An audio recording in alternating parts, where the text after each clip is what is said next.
"Are we there yet?" Sage asked eagerly. The only answer was a loud snore from Sage's father, Leonard. As soon as he had programmed the coordinates into their Star Cars console, he had fallen sound asleep, as usual. Sage's mom, Indira, didn't even look up from her reading. That too was usual. Sage thought her mother should have been the one who was nodding off, as she was deep in a scientific holojournal. But as one of Starland's leading research scientists, she found it engrossing. Luckily, Indira didn't take her daughter's lack of interest in her chosen field as an insult. Rather, she took it as a challenge. Sage's 7-year-old twin brothers, Archer and Helio, paid no attention either. They sat cross-legged on the floor, cheering on their cyber wrestlers, which were engaged in a fierce battle. "Pin him! Pin him!" they yelled in support of their opposing fighters. Sage stared at her family. How can they be so blasé? She wondered. It was no ordinary day. It was actually the most exciting day of her life. She leaned toward the dashboard and lifted a finger, letting it hover over the hyperspeed button. Should she press it? Suddenly, her hand was gently slapped away by her ever-watchful grandmother, a tough old lady everyone called Gran, who then uttered the words Sage had been hearing since she was a tiny starling. "Patience, Sage," she said. Sage rolled her eyes. "You know I don't have any," she responded. Sage smiled sweetly at her grandmother before she added, "Just like you." Gran shrugged and handed Sage a wrapped candy from her large purse. Sage popped the candy into her mouth and promptly spat it out. Moonberry. Disgusting. Sage sighed and glanced out the window. She caught a glimpse of her reflection. Slightly sparkly skin, just like all starlings had. Long, thick, glimmering lavender hair, hanging in braids that nearly reached her waist.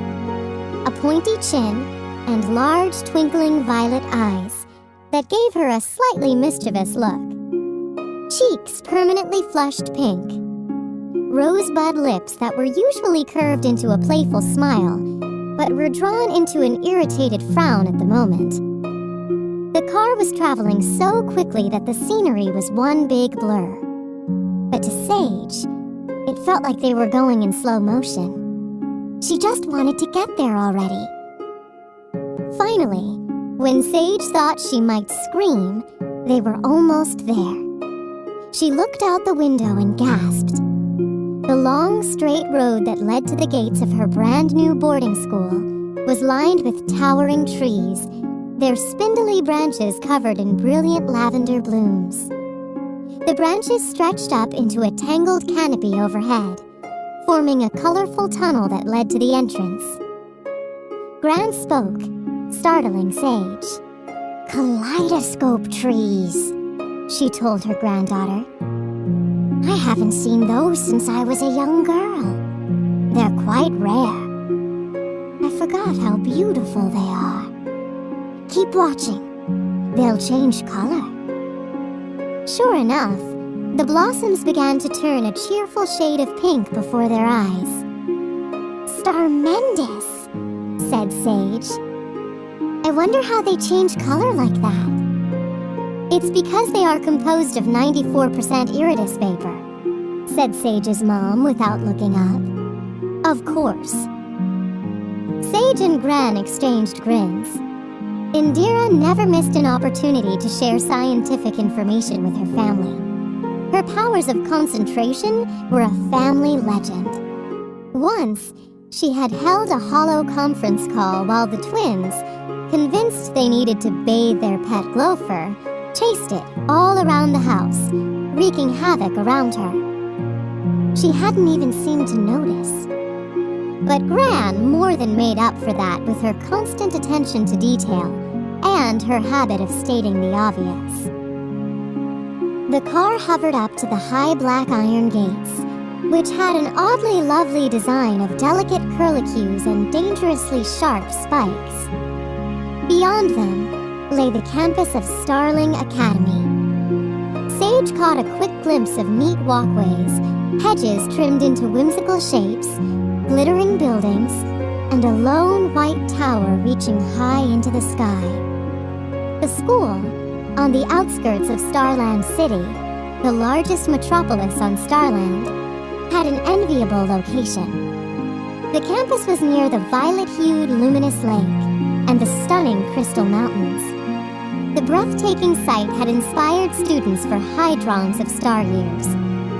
In the distance, Sage could see the mountains in all their multicolored glory. The clouds parted, and a beam of sunlight broke through, lighting up the campus with a rainbow glow while transforming the low-lying clouds into delicate spun sugar confections. Sage shook her head. She was excited to finally be at Starling Academy, and it was almost too much to take in at once. She was superbly, stupendously, starmendously excited.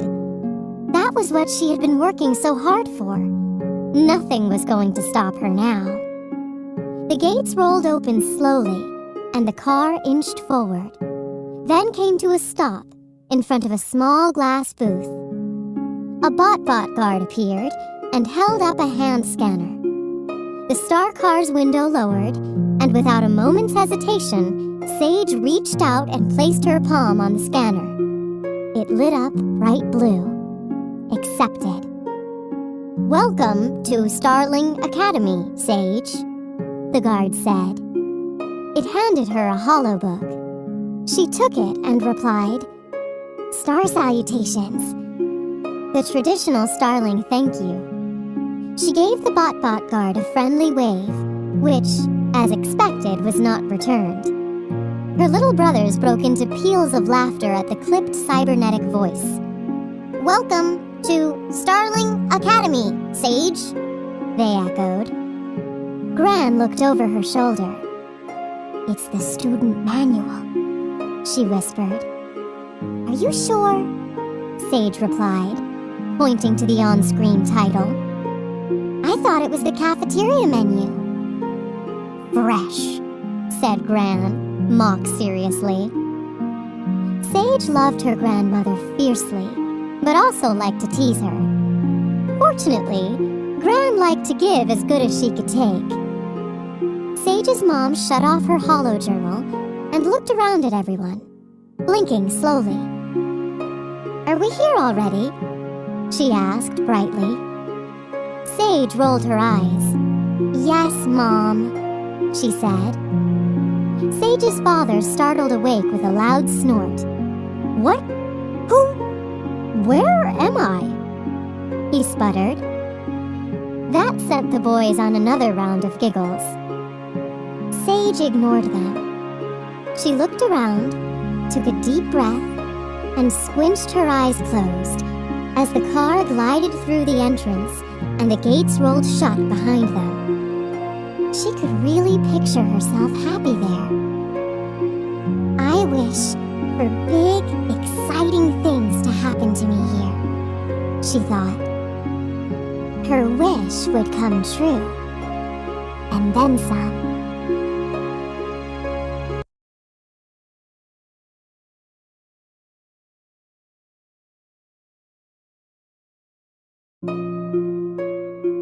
"Good afternoon, Miss Sage. Are you ready to begin your tour?" Sage spun around. "Up here," the voice said. Sage craned her neck. Hovering in the air over her family members' heads was a medium-sized metallic orb. It flashed in the sunlight, forcing Sage to look away. "What is that thing?" Gran asked, shielding her eyes and squinting. "It's a floating bot guide," explained Sage's father. "The neighbors hired one on their trip to Bouchelle Bay. They're supposed to be quite informative." "Affirmative," said the bot guide in its clipped tone. The boys giggled, but a stern look from Gran shushed them. I am Moj4, and I am quite informative, if I do say so myself. He blinked when he spoke. So, can we go to the dorm now? Sage asked. The BotBot guide paused, apparently running the request through his program to determine its validity. Negative, he answered. Before you head to your dormitory room and bid farewell to your family, you must first receive a tour to familiarize yourself with the campus. Startastic, said Archer, rolling his eyes. Gran poked him in the shoulder. Don't be rude, young man, she said. Sorry, Gran, he said sheepishly. Sage glanced around. More BotBot guides had appeared and were taking other new students and their families on their tours, setting off in all directions. She turned back to her family, then did a double take. Wait. Someone was missing. Where's Mom? She asked. She's right here. Well, she was right here, said her father, looking around. Oh, don't worry. We'll find her. You know how she's always wandering off. Sage did know. Her mother was a very busy and curious woman. She was often sent on trips to distant locations to fact-find and to give talks about her specialty, interstellar positive wish energy. All Sage knew was that it took her mom away from the family frequently. That was why Gran had come to live with them when the twins were born. If you will follow me, we will begin our tour in the Star Quad, the heart of our state-of-the-art Starling Academy campus, announced Moj4. He led them onto a moving walkway, which brought them to a lush green lawn. Note the grass. Perfect for relaxing or picnicking, the guide pointed out. Here you can see the dancing fountain, the shifting hedge maze, and the band shell, where concerts are held. Impressive, said Sage's father, nodding. Sage spotted a girl with an off-the-shoulder gold tunic and a halo of golden curls around her face, standing on the band shell stage. She was singing and practicing some dance moves, apparently putting on her own private concert.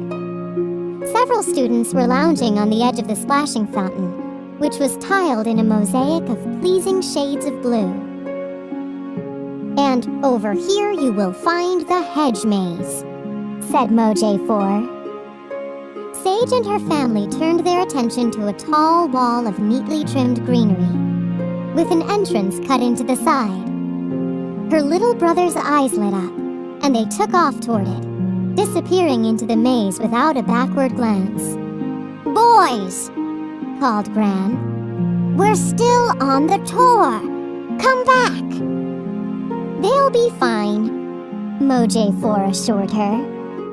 The constantly shifting paths of the hedge maze will keep them occupied for quite a while, and there are guides to help visitors find their way out if necessary. Moj4 zoomed down to Sage's ear level and said, Students, however, must discover the secrets of the maze all by themselves. No problem, said Sage, in a tone more confident than she felt. She looked around. Where was her mother? It was just like her to disappear when Sage wanted her around. This was a big deal. Having her whole family, even her annoying little brothers, nearby, would have been nice. But no, everyone seemed to want to do their own thing. Except Gran and Dad, of course. Moj4 next took them to the Illumination Library, a circular room crammed from floor to ceiling with thousands of tiny hollow books. Down the center of the room ran tables glowing with soft light, surrounded by lounge readers with built-in lamps. There was a padded window seat, with fluffy pillows in front of each of the large windows. Gran was impressed. "You should spend most of your time here when you're not in class," she said to her granddaughter with a nod. Sage tried not to smile as the old woman then checked out a lounge chair, which immediately adjusted to her height, weight, and preferred reading position. Gran was less interested in the Lightning Lounge, which was housed in the same building. Sage, however, was enthralled by what she saw. It was where students went during their downtime to socialize and relax. The lounge's main floor was split between the snack area, which was stocked with every treat and beverage the students could desire, and the sitting area, which was brightly colored and filled with floor pillows, low tables, fireplaces, fluffy rugs, soft, sumptuous chairs, and couches grouped perfectly for getting together with friends. Downstairs was a party room big enough for dances with other schools, which were held several times a year. Next, they went upstairs to cozy relaxation rooms, which sensed your mood as soon as you walked in and chose appropriate music and changed the lighting accordingly. "Press that button on the wall to your right, Miss Sage," said Moj4. Sage obliged and then jumped as the ceiling high above their heads began to roll back. "A retractable roof for stargazing," said Moj4. "All the seats recline fully for optimal viewing comfort." Sage smiled. They really had thought of everything to help students relax and enjoy themselves during their downtime. Moj4 next brought them to the Celestial Cafe, the dining hall where students' meals were served.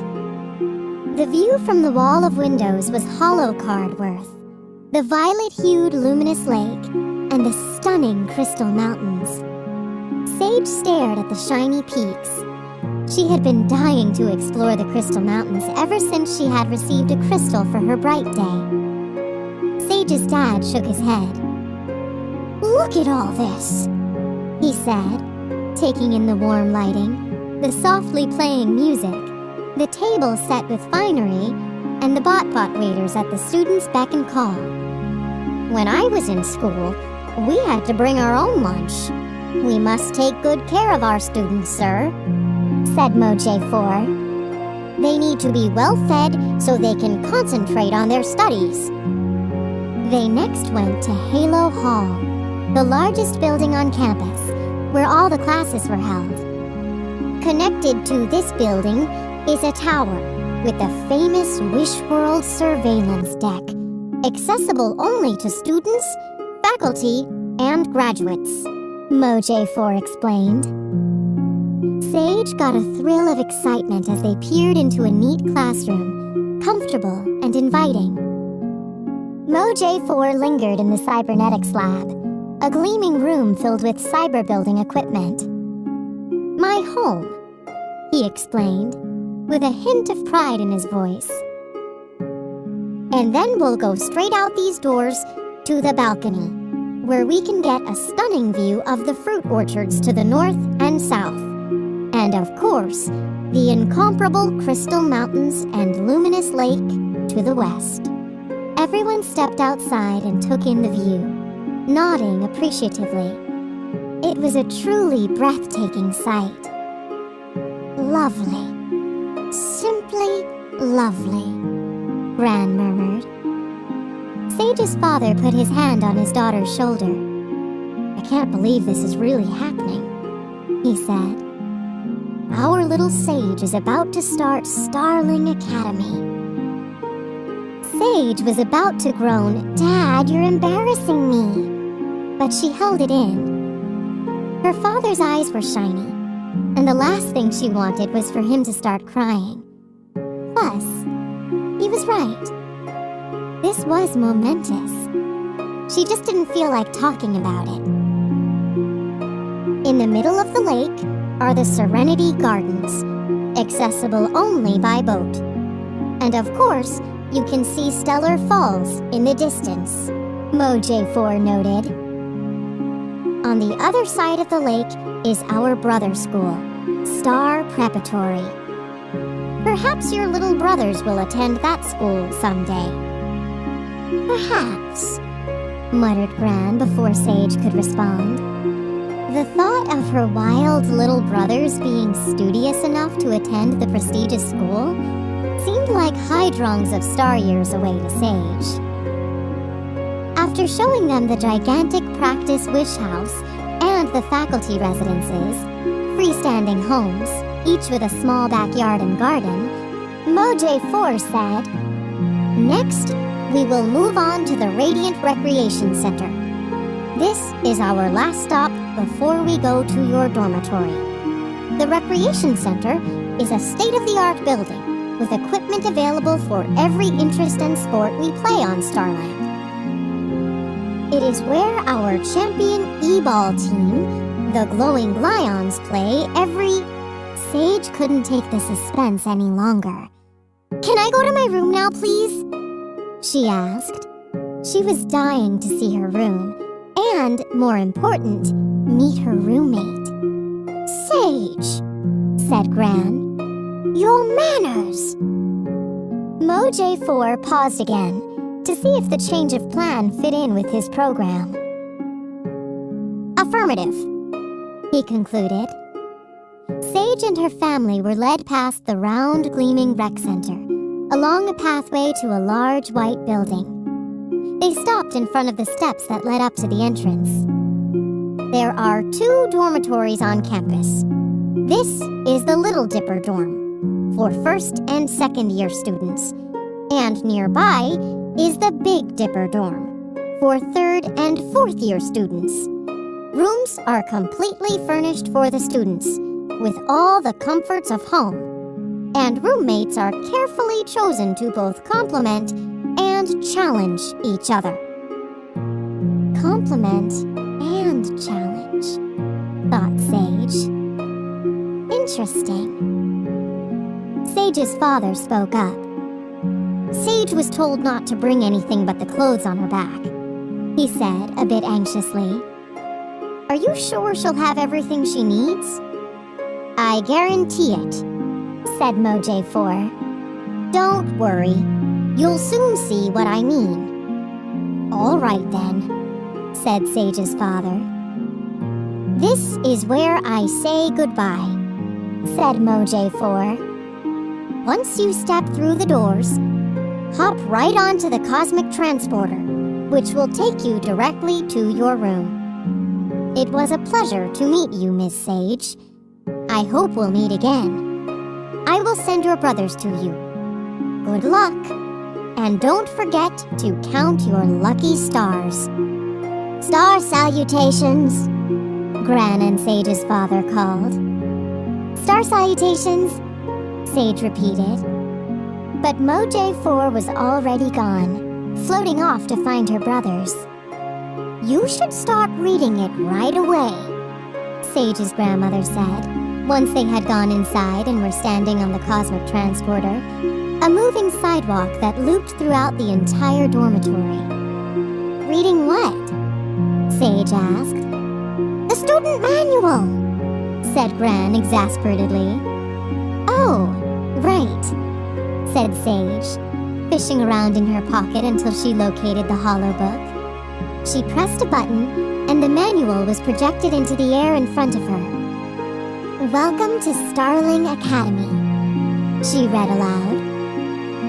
"Now that you have explored the campus and are settling in, keep one extremely important thought in mind.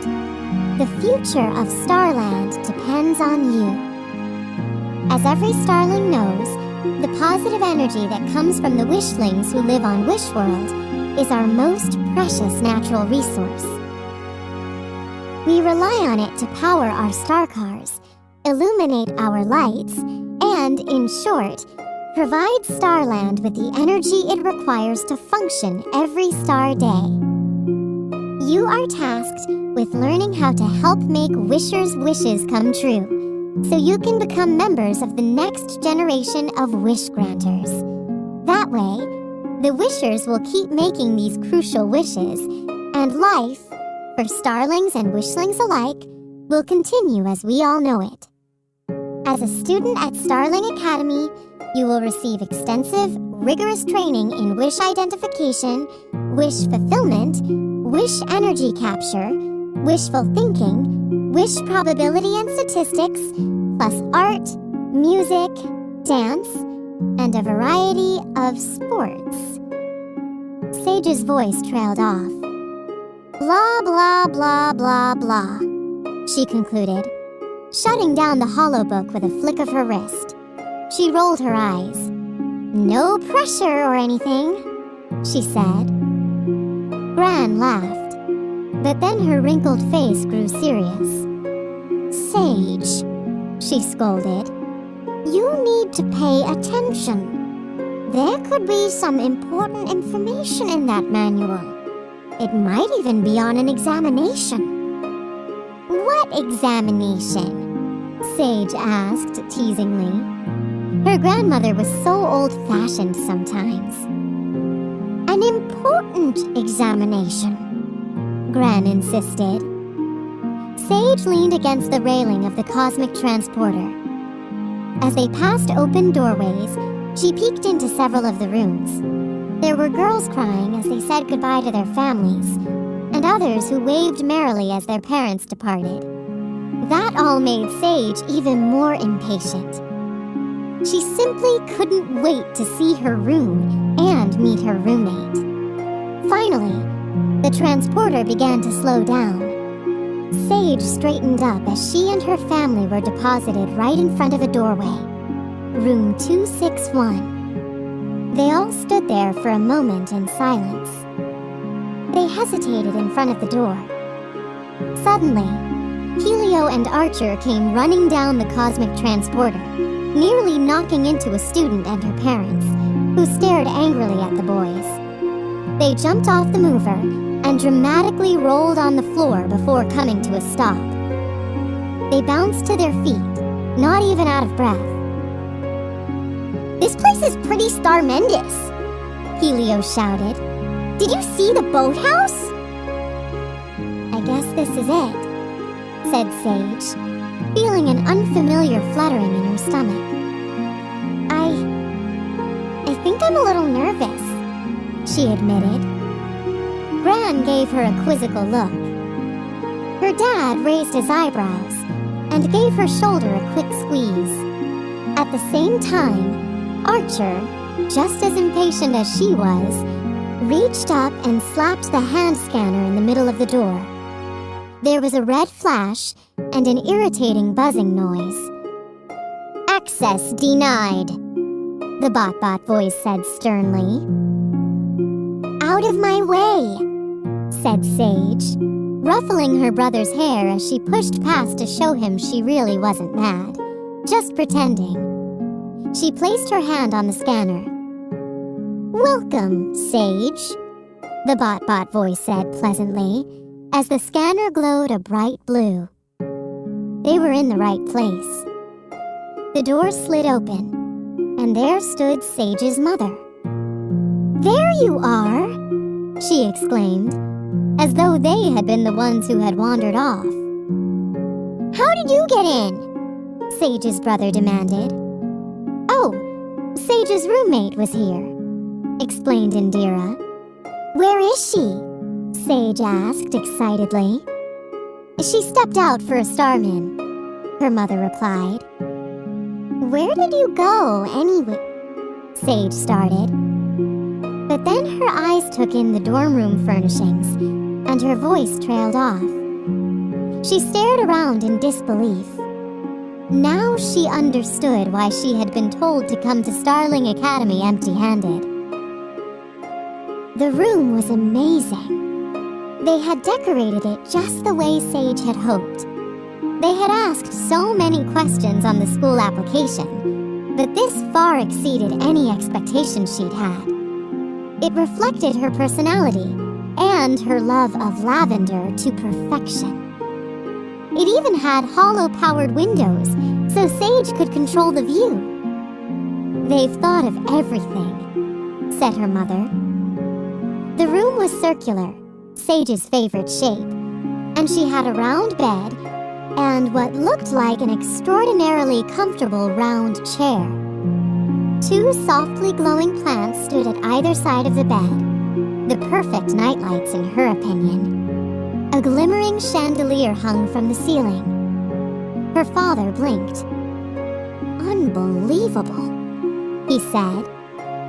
Her roommate's side was pretty too, with a star-shaped rug, a glowing staircase that led to a bed that looked a little like a very large cradle to Sage, and a single gigantic picture window with a window seat covered in sumptuous pillows. Sage's father immediately sat on Sage's bed. "Comfy," he said. Sage gaped at the rows of bookshelves that lined her roommate's walls. "Look at those hollow books," she marveled. "You think my roommate is a librarian or something?" Her brothers laughed. Hello," said a small voice.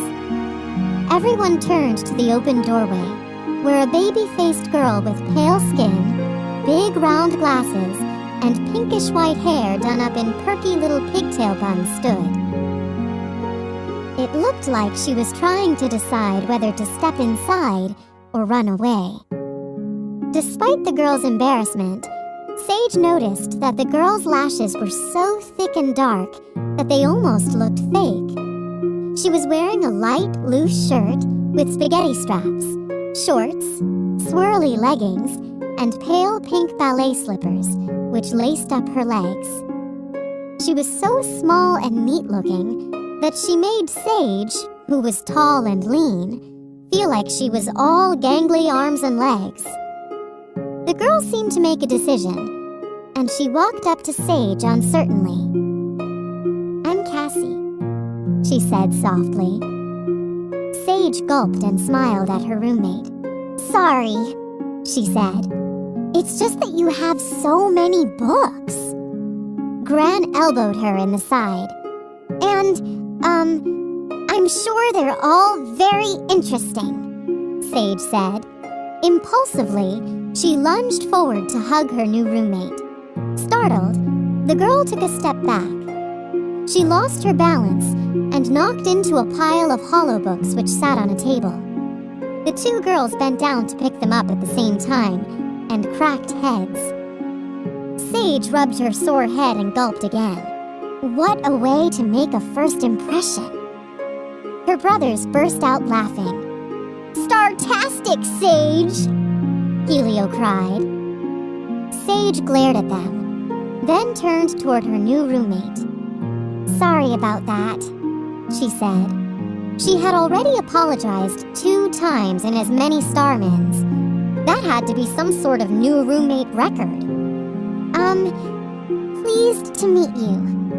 I'm Sage, and this is my family." She made a sweeping gesture. "You already met my mother.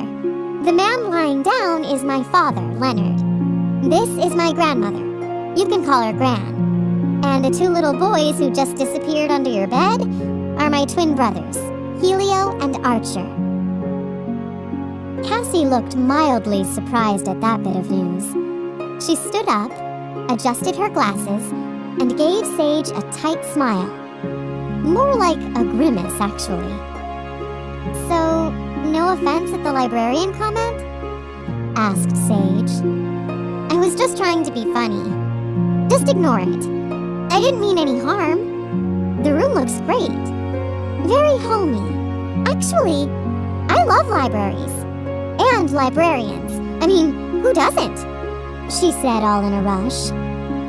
Cassie shrugged. "No offense taken." Sage could tell that maybe a tiny bit had been taken, but she was certain it was nothing she couldn't fix.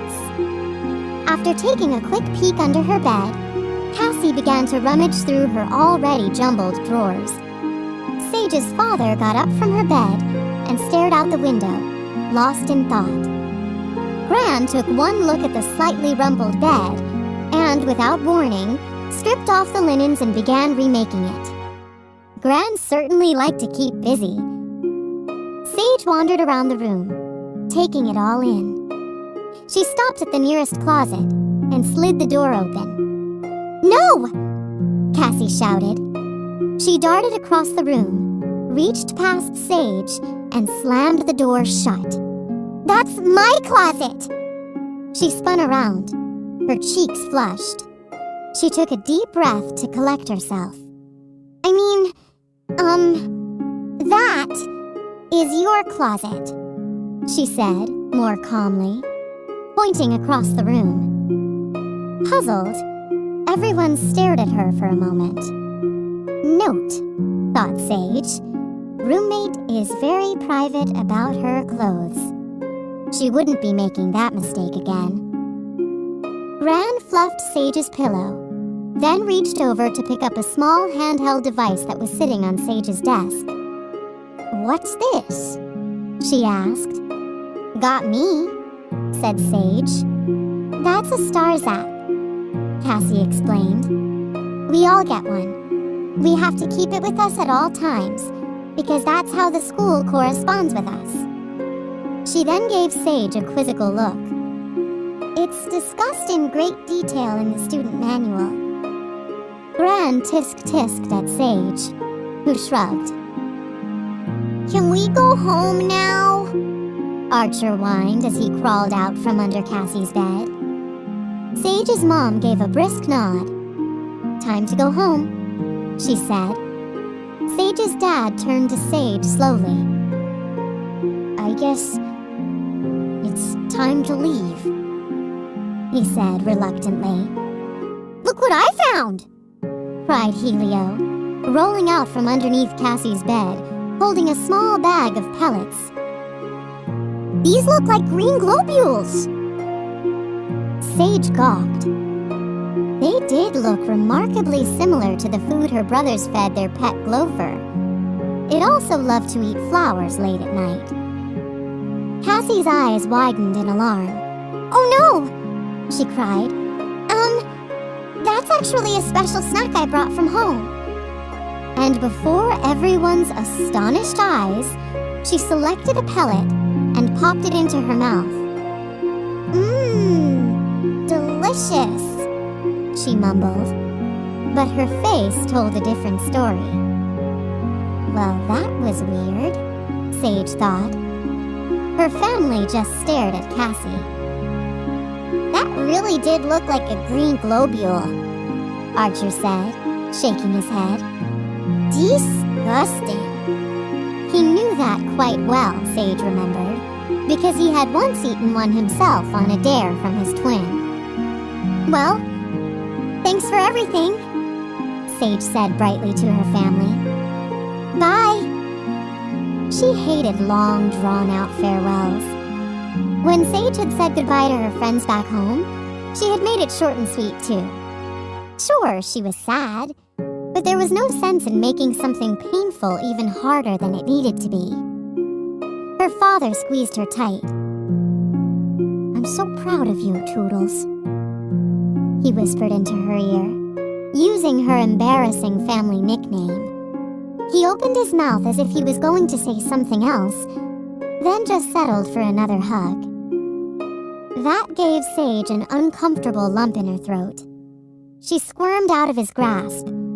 "Goodbye, Dad," she said. Gran hated goodbyes, too.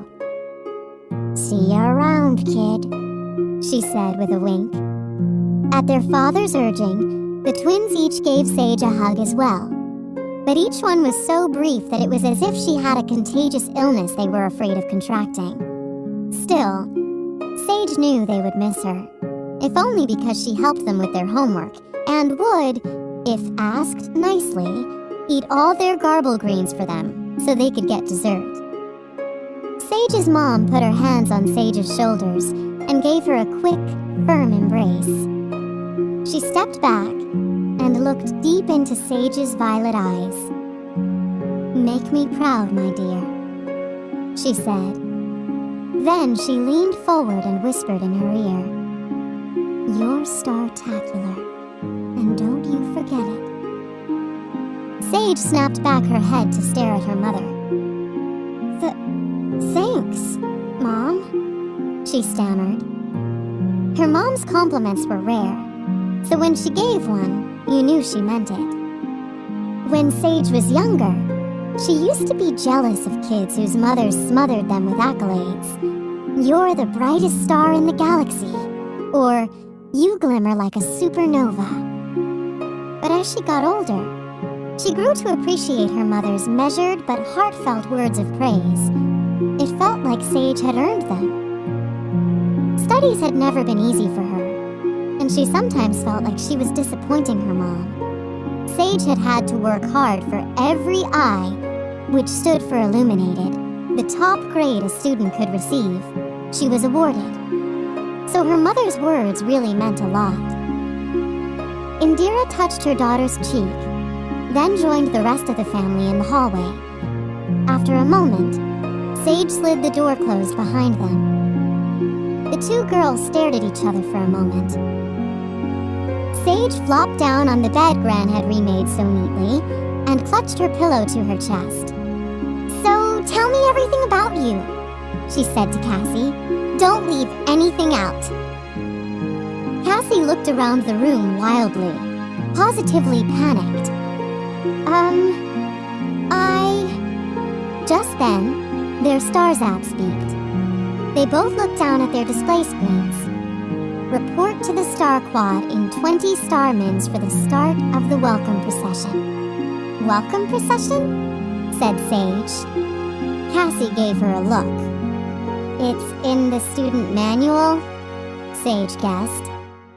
"It's in the student manual," Cassie answered. Sage considered that. "Wanna fill me in?" she asked. "Well, it's a Starling Academy tradition going back hydrongs of star years. New students parade around the campus as the faculty and upperclassmen welcome them. Everyone wears fancy clothes, and it's said to be really special. Supposedly, we're about to receive the most amazing outfits we've ever seen," said Cassie. As if on command, there was a knock at the door. When they opened it, a bot deliverer was hovering in the hallway, holding aloft two remarkable outfits, one lavender, one white. "Wow," said Sage, grabbing the dresses. "Star salutations!" She brought them inside and handed the white one to Cassie. "It's startacular," said Cassie softly, touching the shiny material. Sage nodded. "It's like they took the best parts of all my favorite dresses and made one perfect outfit. Once we're dressed, we'll head to the quad. Lady Stella will greet us, and the procession will begin," Cassie said. Sage looked at her beautiful dress, her eyes shining. She grinned. Things were finally starting to happen. It was about time.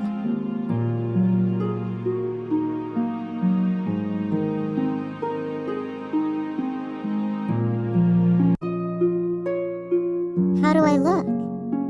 Cassie asked shyly.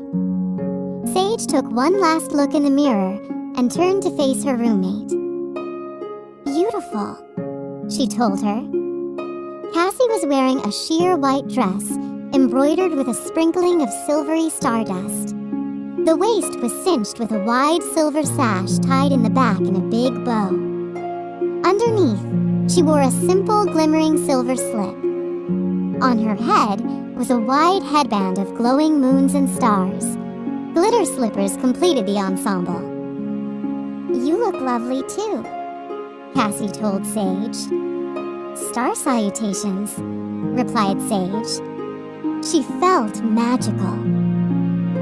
Although her usual style of dress was simple and comfortable, she absolutely loved the floor-length dress and its layers upon ruffled layers of the softest lavender fabric. She admired the sheer bell sleeves and smoothed her braids, threaded with the tiniest twinkling lights she had ever seen. The two girls headed to the Star Quad. Before she knew it, Sage was separated from Cassie, swept away in a sea of students, all smiling and laughing. It seemed as if everyone, even the girls who had had the hardest time saying goodbye to their families, was delighted to be at Starling Academy and thrilled to be in her fancy best. There were girls in ball gowns and dresses with long trains, and others with huge ruffles that spilled down their fronts. They wore jeweled tiaras, fluffy boas, and hats of all shapes and sizes, a fascinator with flowers, a towering bright pink top hat with a face-obscuring net. Sage felt like she was part of a big, happy, festive party as they all slowly made their way to the Star Quad. A girl with long, shiny hair the same shade of pink as cotton candy stumbled on her long train and momentarily clutched Sage's arm for support. "Isn't this exciting?" she cried, looping her pink shirt over her arm. Sage nodded.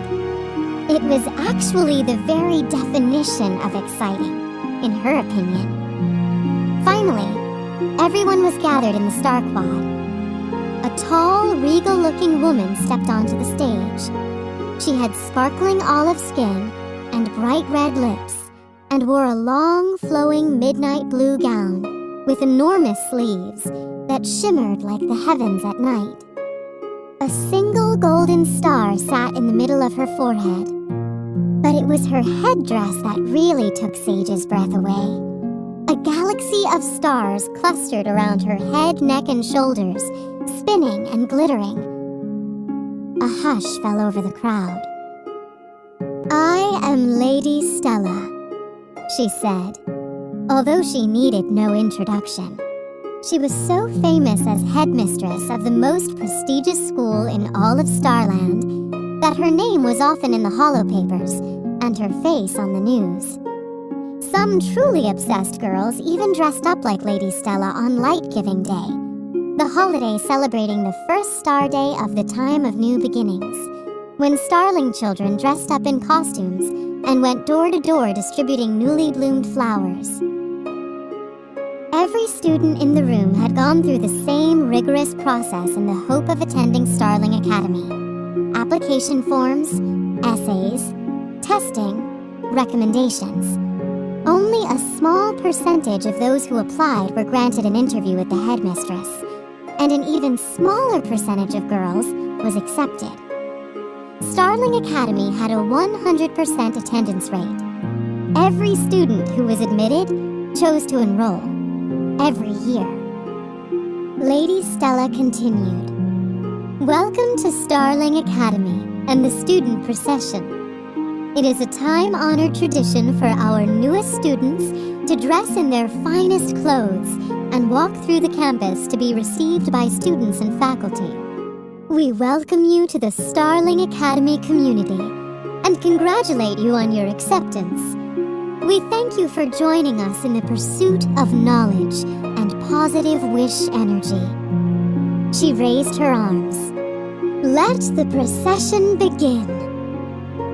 A marching band began to play, and the girls started the procession. Teachers and the second, third, and fourth-year students, also dressed in their finest clothes, lined up along the walkways and leaned down from windows and balconies to cheer. Sage spotted a student, dressed almost entirely in black, with accents of hot pink, standing apart from the others. Iridescent bubbles filled the air, releasing the sweet scent of glimmerberries as they popped. There was something so special, so amazing about being a part of the experience.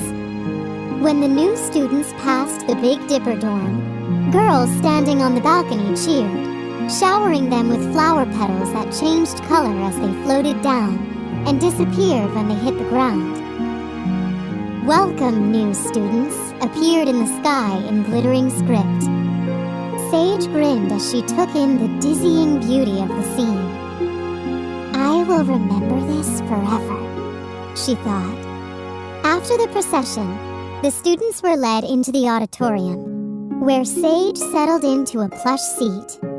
Very comfy, she thought, as she softly bounced up and down. Just then, she remembered something. "Hey, where where's Cassie? Sage craned her neck and looked around the room. She spotted her roommate several rows behind her, wearing a serious expression. Her arms folded tightly across her chest. Sage gave Cassie a huge wave and pointed to the empty seat next to her. But the seat was immediately filled by a girl with pale blue hair with bangs and a fringed dress of the same exact color. "Sorry," said Sage pleasantly, "but this seat is taken." "Yeah," said the girl, an unpleasant smile on her face. "By me." Sage was fuming, but she decided to let it go. She turned back to Cassie and shrugged. Everyone in the audience spoke in hushed voices and sat up very straight, well aware of the significance of that star day.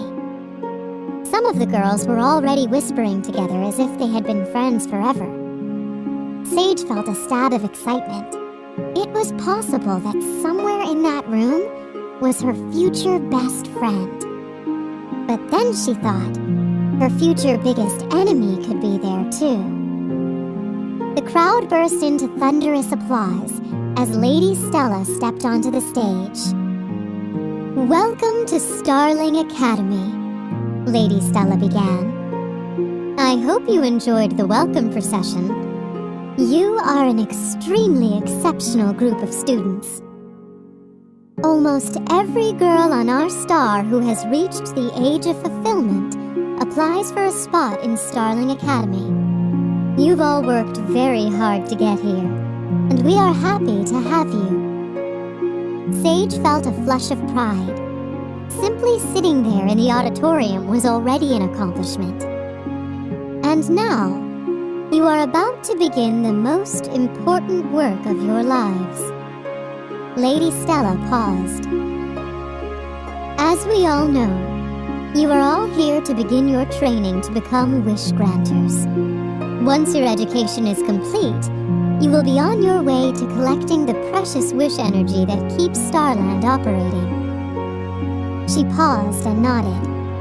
And, as you also know, wishlings make many wishes. She continued.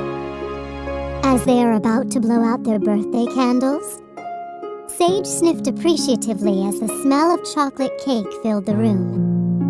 On a shooting star streaking across the sky, Lady Stella added. The lights went out, and the ceiling twinkled with starlight, a bright flash splitting the sky. She continued. As they blow on a dandelion gone to seed.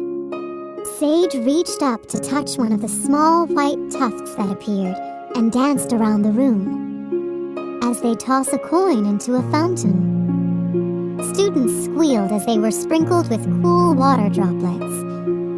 And I don't need to tell you that the wishes of wishling children, in particular, are the purest and produce the greatest amount of energy. The headmistress nodded and continued. As everyone knows, when a wish is made, it turns into a glowing wish orb, invisible to the wisher's eyes. The wish rapidly flies through the heavens to Starland. When the wish orb arrives, it is collected by a wish catcher, who determines whether it is a good wish, a bad wish, or an impossible wish. The good wish orbs sprout pretty sparkly stems and are brought to the wish house where they are tended to and observed by trained wish watchers. It can take anywhere from a few star mins to a few star years for a wish to be ready to be granted. That is, when it emits the most wonderful, magical glow. It is the most amazing sight to see, even if a starling has seen it 1,000 times. Then, the wish orb is presented to the appropriate starling for wish fulfillment. Once a good wish is granted, and the wish energy collected, the wish orb transforms into a unique and beautiful wish blossom. Bad wish orbs are another story.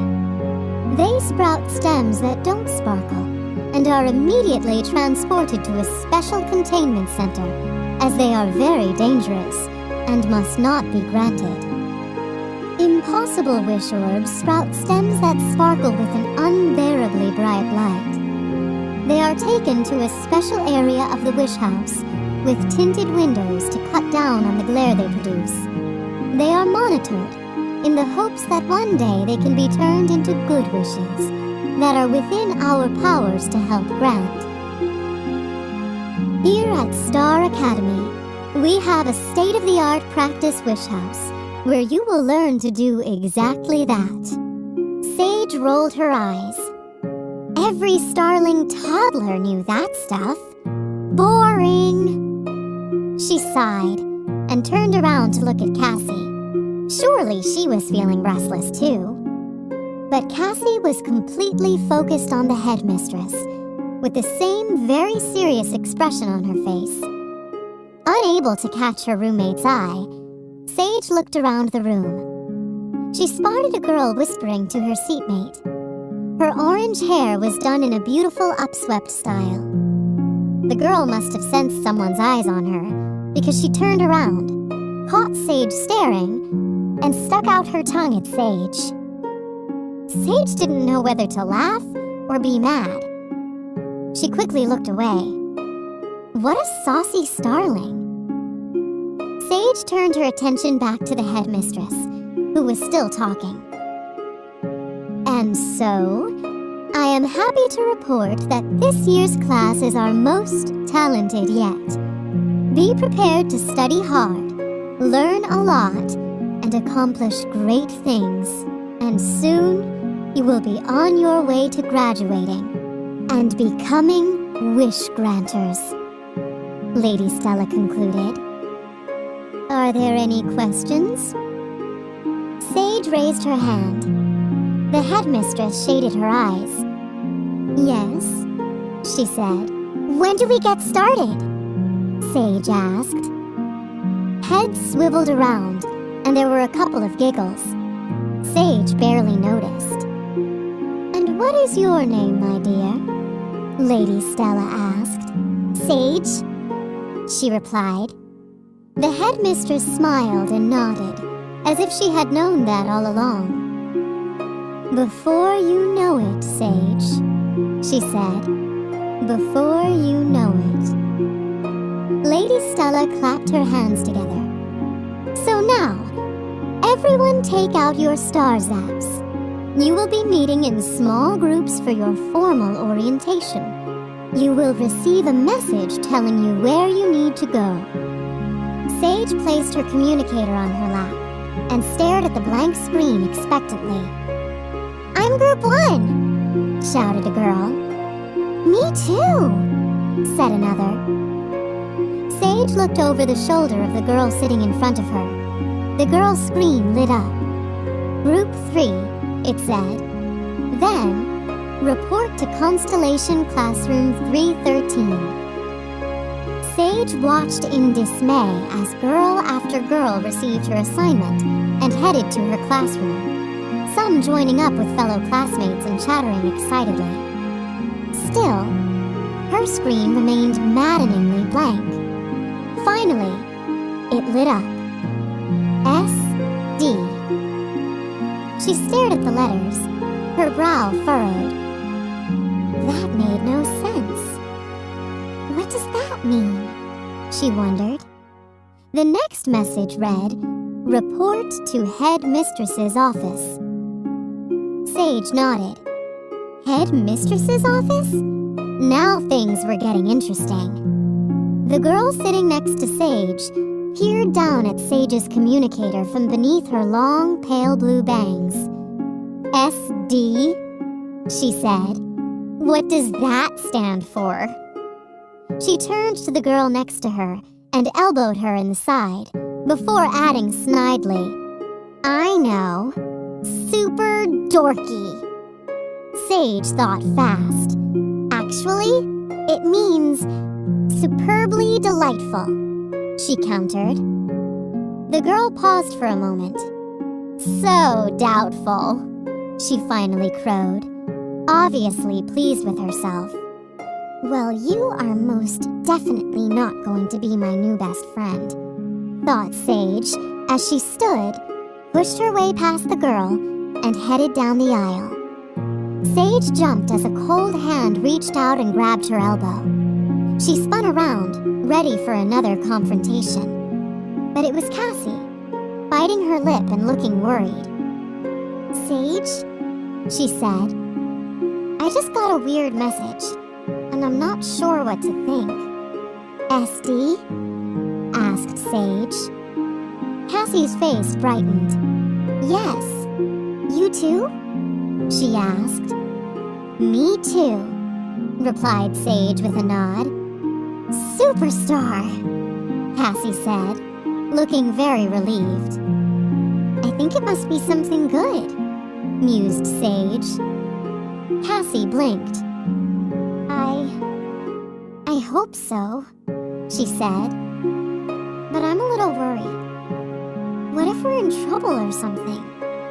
Sage laughed. How funny. That had never even crossed her mind. "Only time will tell," she said. She leaned down slightly to link arms with her roommate, and the two walked to the headmistress's office together. It was nice to face the unknown with someone familiar by your side, even if you had just met her for the first time a short while earlier. Even if she ate strange snacks and had weird closet issues. Even then.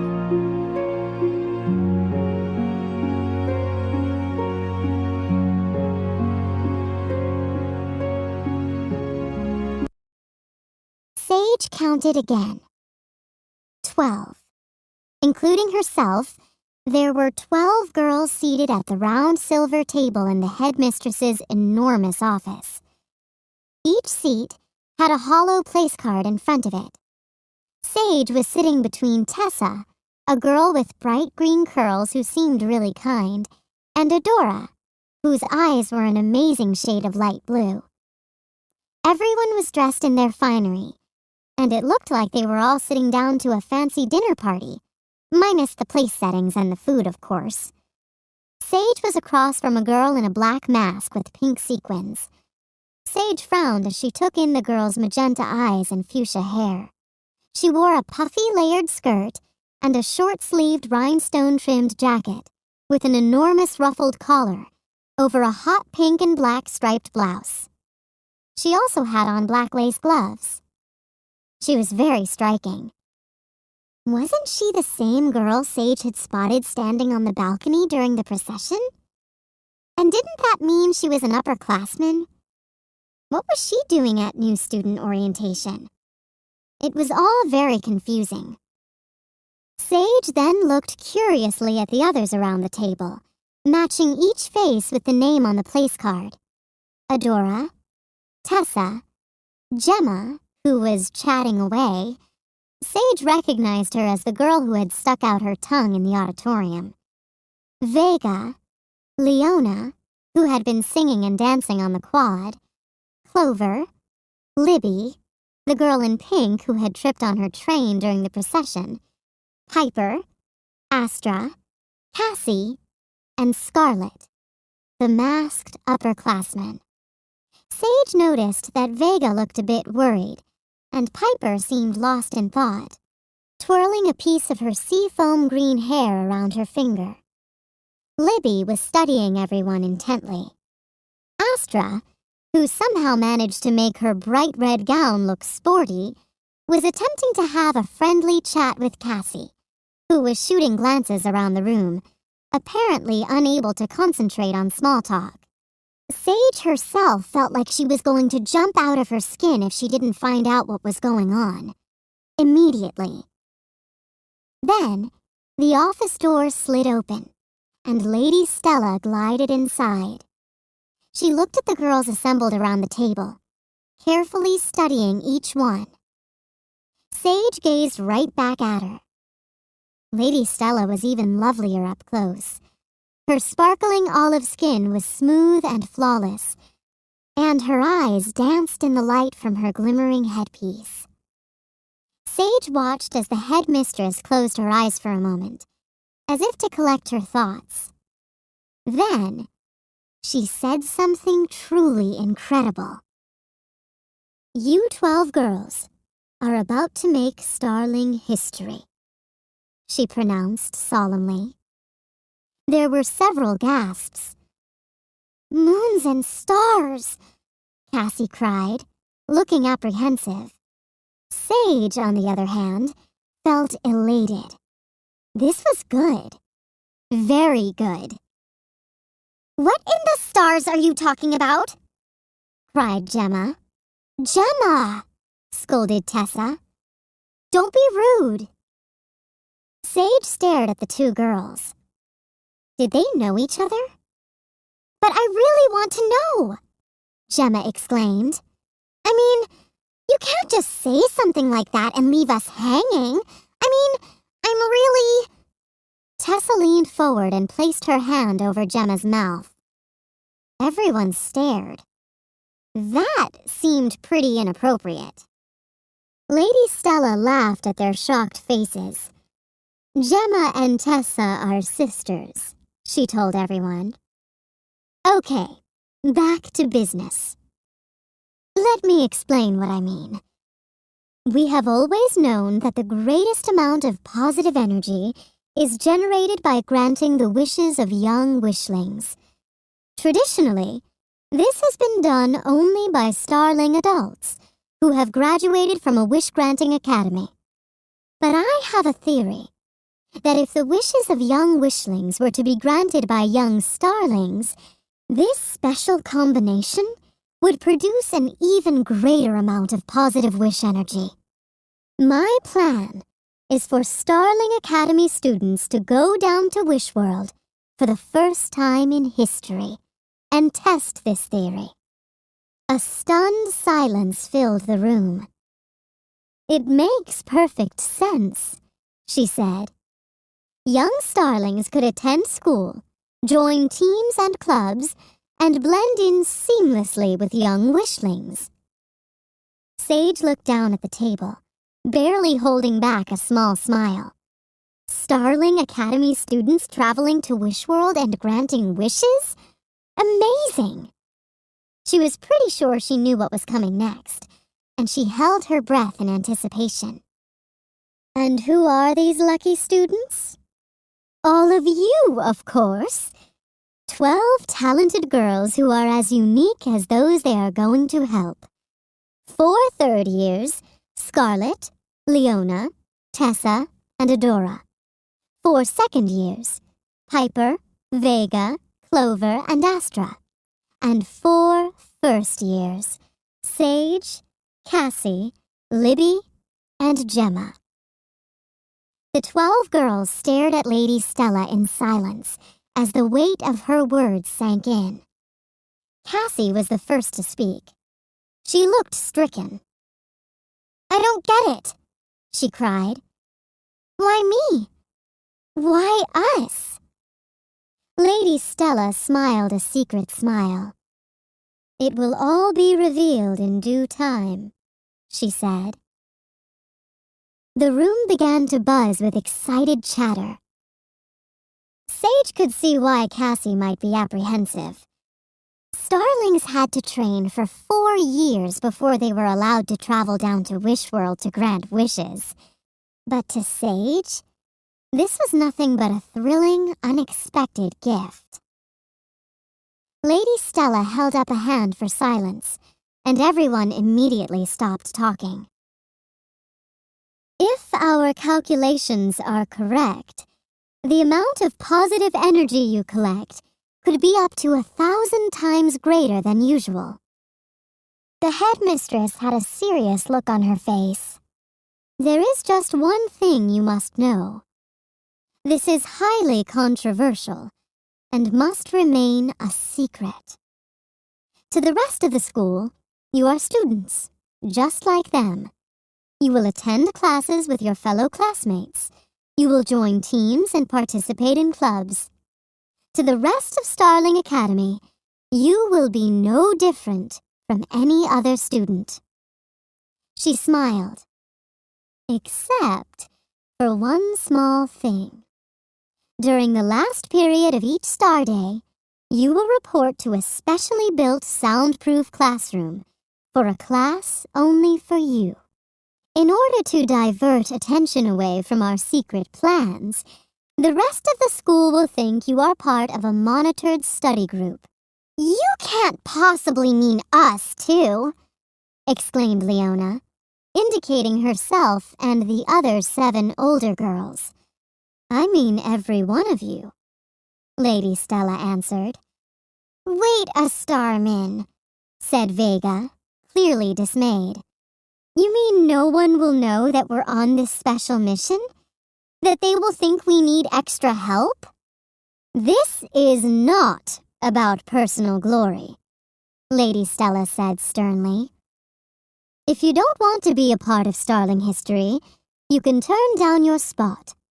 Another student will certainly jump at the opportunity.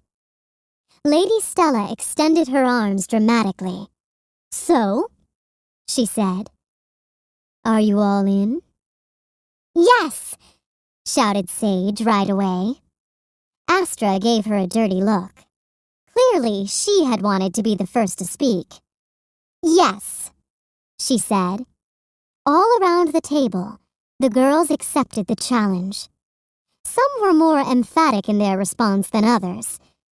When it was finally Cassie's turn, she paused for what felt like an eternity before stealing a glance at Sage, who nodded at her encouragingly. Yes, she whispered. Starmendous, said Lady Stella.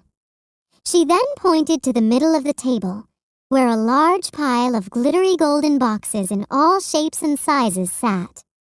Sage blinked. She was fairly certain the center of the table had been empty just a moment ago. From the looks on the other girls' faces, they thought the same thing. The headmistress picked up a small square box. Clover, she announced. Please stand up. She opened the box to reveal a jeweled purple barrette. She clipped it into Clover's hair, where it winked in the light. This is your wish pendant, Lady Stella explained to Clover. She looked around the room. You will each receive your own. As you all know, students usually receive these upon graduating. But you are getting them now. You may take it off at night, but you should wear it every day. Wish pendants are of utmost importance on wish missions. They will glow when you make initial contact with your wisher. They will collect the wish energy when the wish is granted. And, since you are star darlings, your wish pendants will hold extra special powers, she explained mysteriously. This will be revealed as your education progresses. Lady Stella continued to hand out the boxes. A watch for Adora, bracelets for Piper. Sporty Astra looked quite pleased with her wristband. Tessa admired her brooch. Gemma was presented with earrings. Libby got a necklace of tiny clustered stars, and Scarlet received star-shaped buckles for her boots. Leona fastened a thick cuff on her arm. Cassie received a pair of very cool-looking star-shaped glasses, which she seemed delighted with despite herself. Vega accepted her belt buckle solemnly. Lady Stella slipped a sparkling gold star pendant around Sage's neck. It hung from a long lavender rope, accented with tiny stars.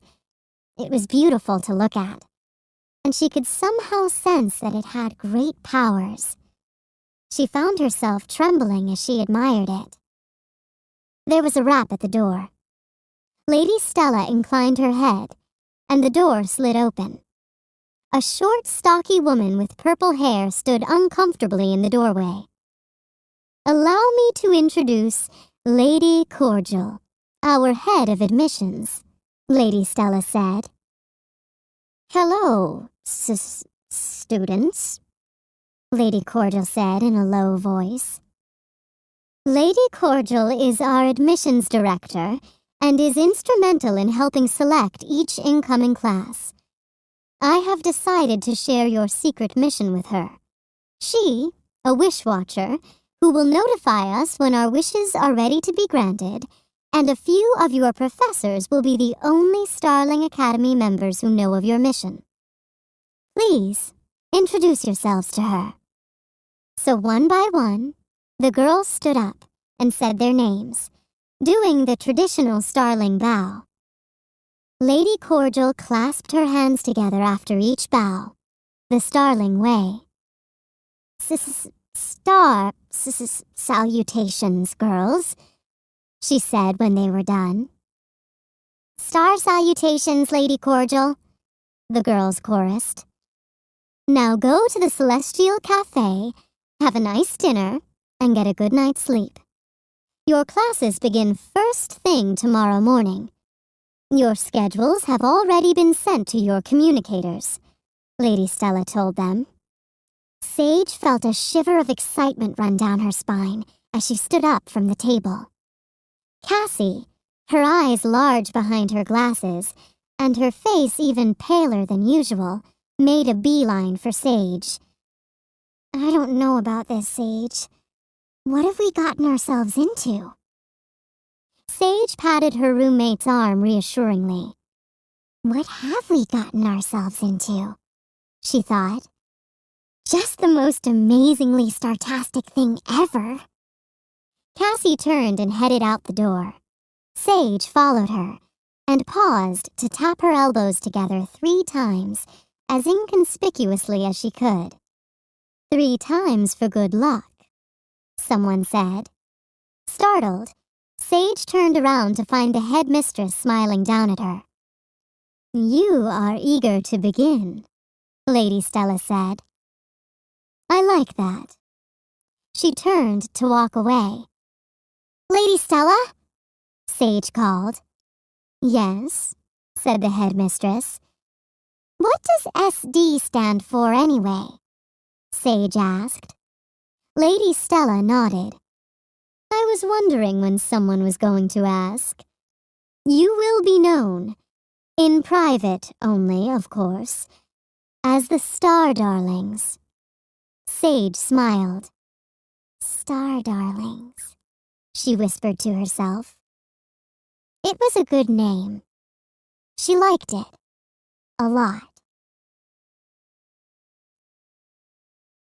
"Let me see your schedule," said Sage that evening, standing in the middle of the room in a lavender nightgown.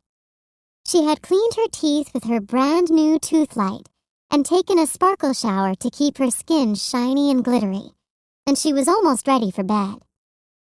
Cassie accessed her hollow schedule, and Sage synced hers up with a flick of her wrist. Their one class in common, literature, 5th period, lit up. As first years, they had all introductory classes. Sage had Wishers 101 first period, Intro to Wish Identification second, and Intro to Wishful Thinking third. After lunch, she had Astral Accounting, Literature, Intro to Wish Fulfillment, and the Golden Days. On Shine Days, she had PE, Physical Energy, and every Luna Day she had Aspirational Art. And, as Lady Stella had told them, the last period class of each star day was labeled Study Group. "Well, we'll have literature and our SD classes together." "Better than nothing," said Cassie, as she crawled into bed and pulled up her patchwork quilt to her chin. "So, do you think it's going to be hard to be in classes with everyone else? We have this huge secret we have to keep from basically everybody." Sage fluffed her pillow. "It's not going to be easy," she agreed, but she couldn't help grinning. "But it's just so exciting.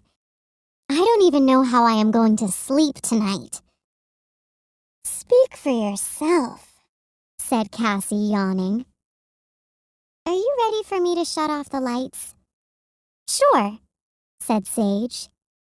She watched with amusement as Cassie squinched up her face, concentrating on dimming the lights. The girl was having so much trouble that Sage secretly gave her a little help. "There," said Cassie. "I'm getting much better at my energy manipulation." Sage smiled and pulled the covers over her head. She anticipated tossing and turning, but she was out in moments. It had been a draining star day. Sage was in the Illumination Library, doing some research. She wasn't making a peep. But for some reason, the librarian was telling her to be quiet. "Shh," she hissed. Confused, Sage looked up from her stars app and gave her a "Who, me?" look. "Shh," said the librarian, more loudly this time. Sage shook her head. "But I'm not talking," she said in a loud whisper. "Shh," the librarian said again, suddenly morphing into the tall, rude girl with the pale blue bangs from the auditorium. "Didn't you hear me say shh?" Her eyes grew mean. "Oh, that's right. You're an SD. Sad disappointment." "That's not what it stands for," Sage yelled. "I'm a star darling. I'm going to travel to Wishworld right now. I'm going to collect 1,000 times the wish energy of anyone else." Everyone in the library spun around and goggled at her, their mouths open in surprise. All too late, Sage realized what she had done. "Oops," she said, her heart sinking. Her adversary laughed cruelly. "You told the secret. Now you can't be a star darling anymore," she screeched. "Too bad for you." She put her finger to her lips. Shh. Sage woke with a start. The room was still dark. It was the middle of the night and she had been dreaming. But then she heard that strange shushing noise again, and it was coming from right across the room. Sage rubbed her eyes. Cassie, whispering and giggling, was bathed in a golden glow.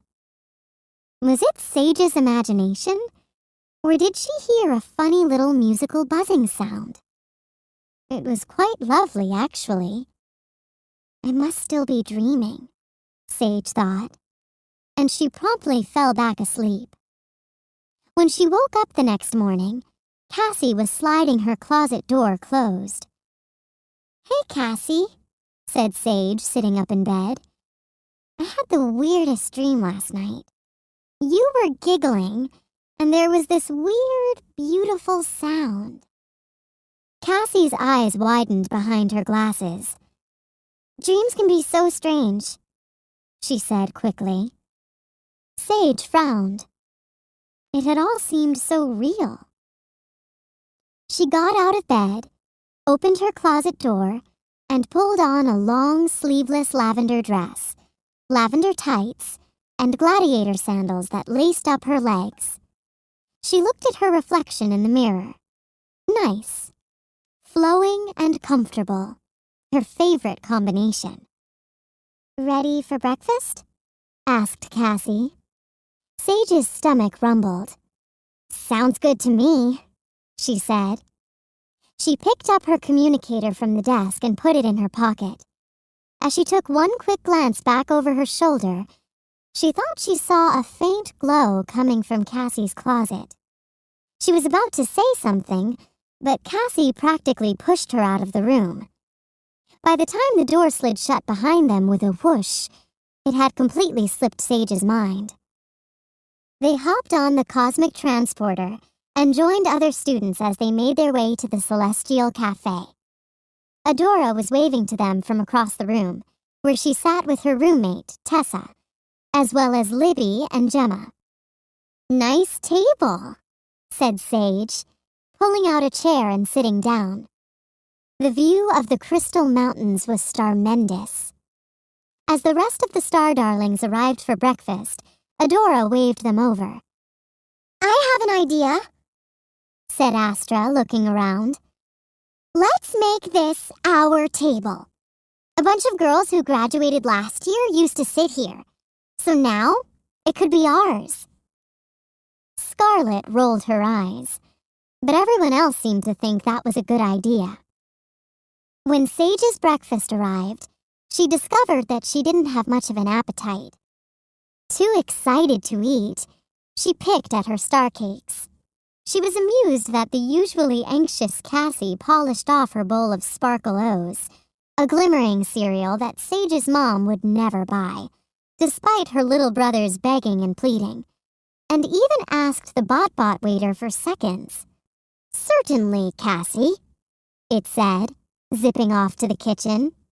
Sage sipped at her steaming mug of Zing and moved her food around on her plate. "So, tell me where you're from, Cassie," she said to her roommate. "Old Prism," Cassie told her. Sage nodded. Old Prism was a medium-sized city about an hour from campus. It was one of Starland's original settlements and was a popular tourist destination. Sage had gone there once on a class trip. "Do you have any starkin?" Sage asked. Cassie shook her head. "Lucky," said Sage. "So it's just you and your mom and dad, huh?" Cassie paused a moment, then nodded. "What do your parents do?" Sage asked. "My mom is a scientist, and my dad works for the government. Gran stays with us while my parents are at work." Cassie thought for a moment. "My mom works at the Old Prism Museum, and my dad is a doctor," she said softly. "Well, I'm sorry I missed them at drop-off," Sage said. "I guess I'll meet them at Parents' Weekend. We could all go out for lunch or something, if you don't mind my crazy little brothers, that is." Cassie stared at her bowl. "Maybe," she said. Their star zaps began to vibrate and flash. It was time for first period. The girls all stood and gave each other encouraging smiles. "I'm off to Wishers 101, said Sage. "Well, that sounds way better than astral accounting," said Cassie. "Boring." "I'll have that soon enough," said Sage. "Have fun, Cassie." The two girls left the cafeteria and headed in opposite directions, Sage walking to Constellation Classroom 113. She stepped inside the room and immediately felt the nervous excitement of all the students. The first class of the first Star Day at the top wish-granting school on Starland. Pretty starmendous. Sage settled into a seat, which immediately adjusted itself to her body. Ah, comfort. She listened carefully as the teacher began to speak. Her Stars app was recording everything, and when she went to bed that night, she would put on her headphones and play back the lectures from the Star Day, so she would absorb the information as she slept. It was the most efficient way to study. "Welcome to Wishers 101, the teacher said. An older woman with piercing blue eyes and fading purple hair. She was draped in colorful star-covered clothing and clutched a blue staff. She was hunched over and very wrinkly. "My name is Professor Alara Ursa, and I am a former wish granter with the greatest number of wish missions of any wish granter in Starland history," she said in a raspy voice. She was quite intimidating. "Wishlings and starlings look remarkably alike," the professor began. "Wishlings have a range of different skin, eye, and hair colors, just as we do. But their natural tones are not as vivid as ours, and their skin does not have our sparkling glow. But never fear. Once you have graduated and are on your way to your first wish mission, this will be easily adjusted by putting your hand on your wish pendant and repeating these words. Starlight, star bright, the first star I see tonight. I wish I may, I wish I might, have the wish I wish tonight. Sage repeated the words to herself, just for practice. There are many other differences that you must be aware of to be able to blend in seamlessly on Wishworld, the teacher cautioned. Clothing is one. Each star zap comes with an outfit changer, so you can select Wishling clothing.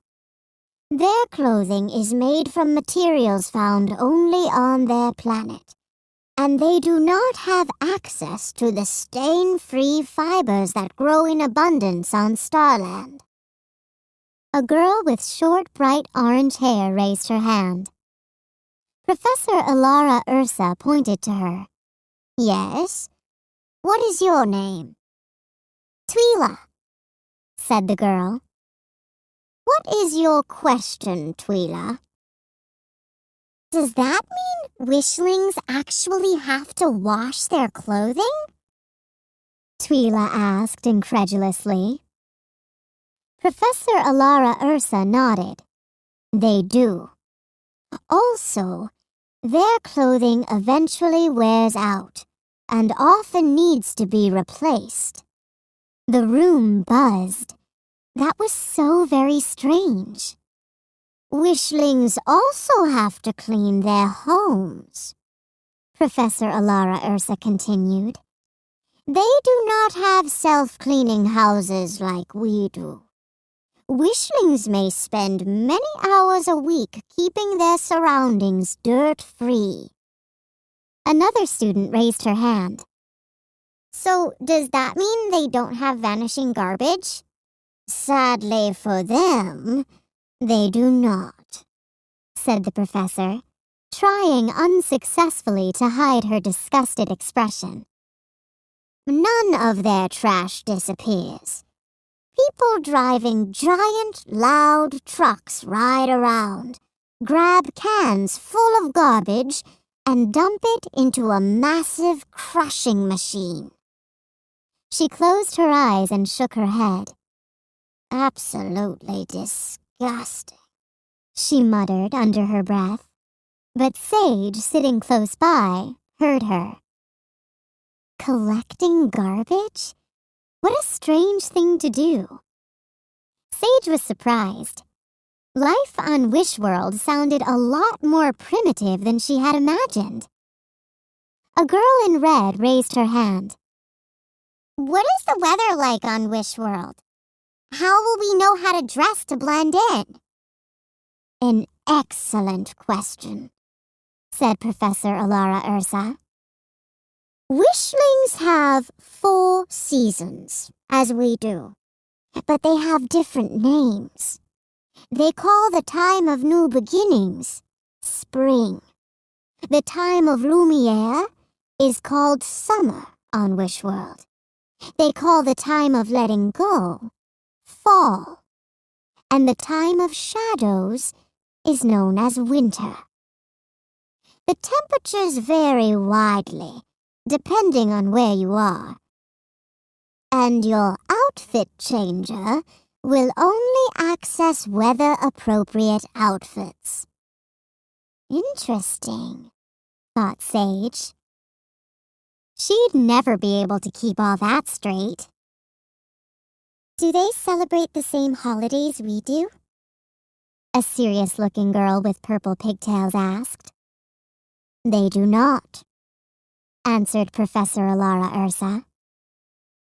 Wishlings celebrate the New Year in the middle of the time of shadows. This is followed by a holiday celebrating love and affection called Valentine's Day. They give each other paper cards expressing their admiration for each other, and gifts shaped like the heart organ. Some of these heart shapes contain a delicacy called chocolate. And Wishlings think it's delicious, but it's really dreadful. If you ever are offered a chocolate, I highly recommend turning it down.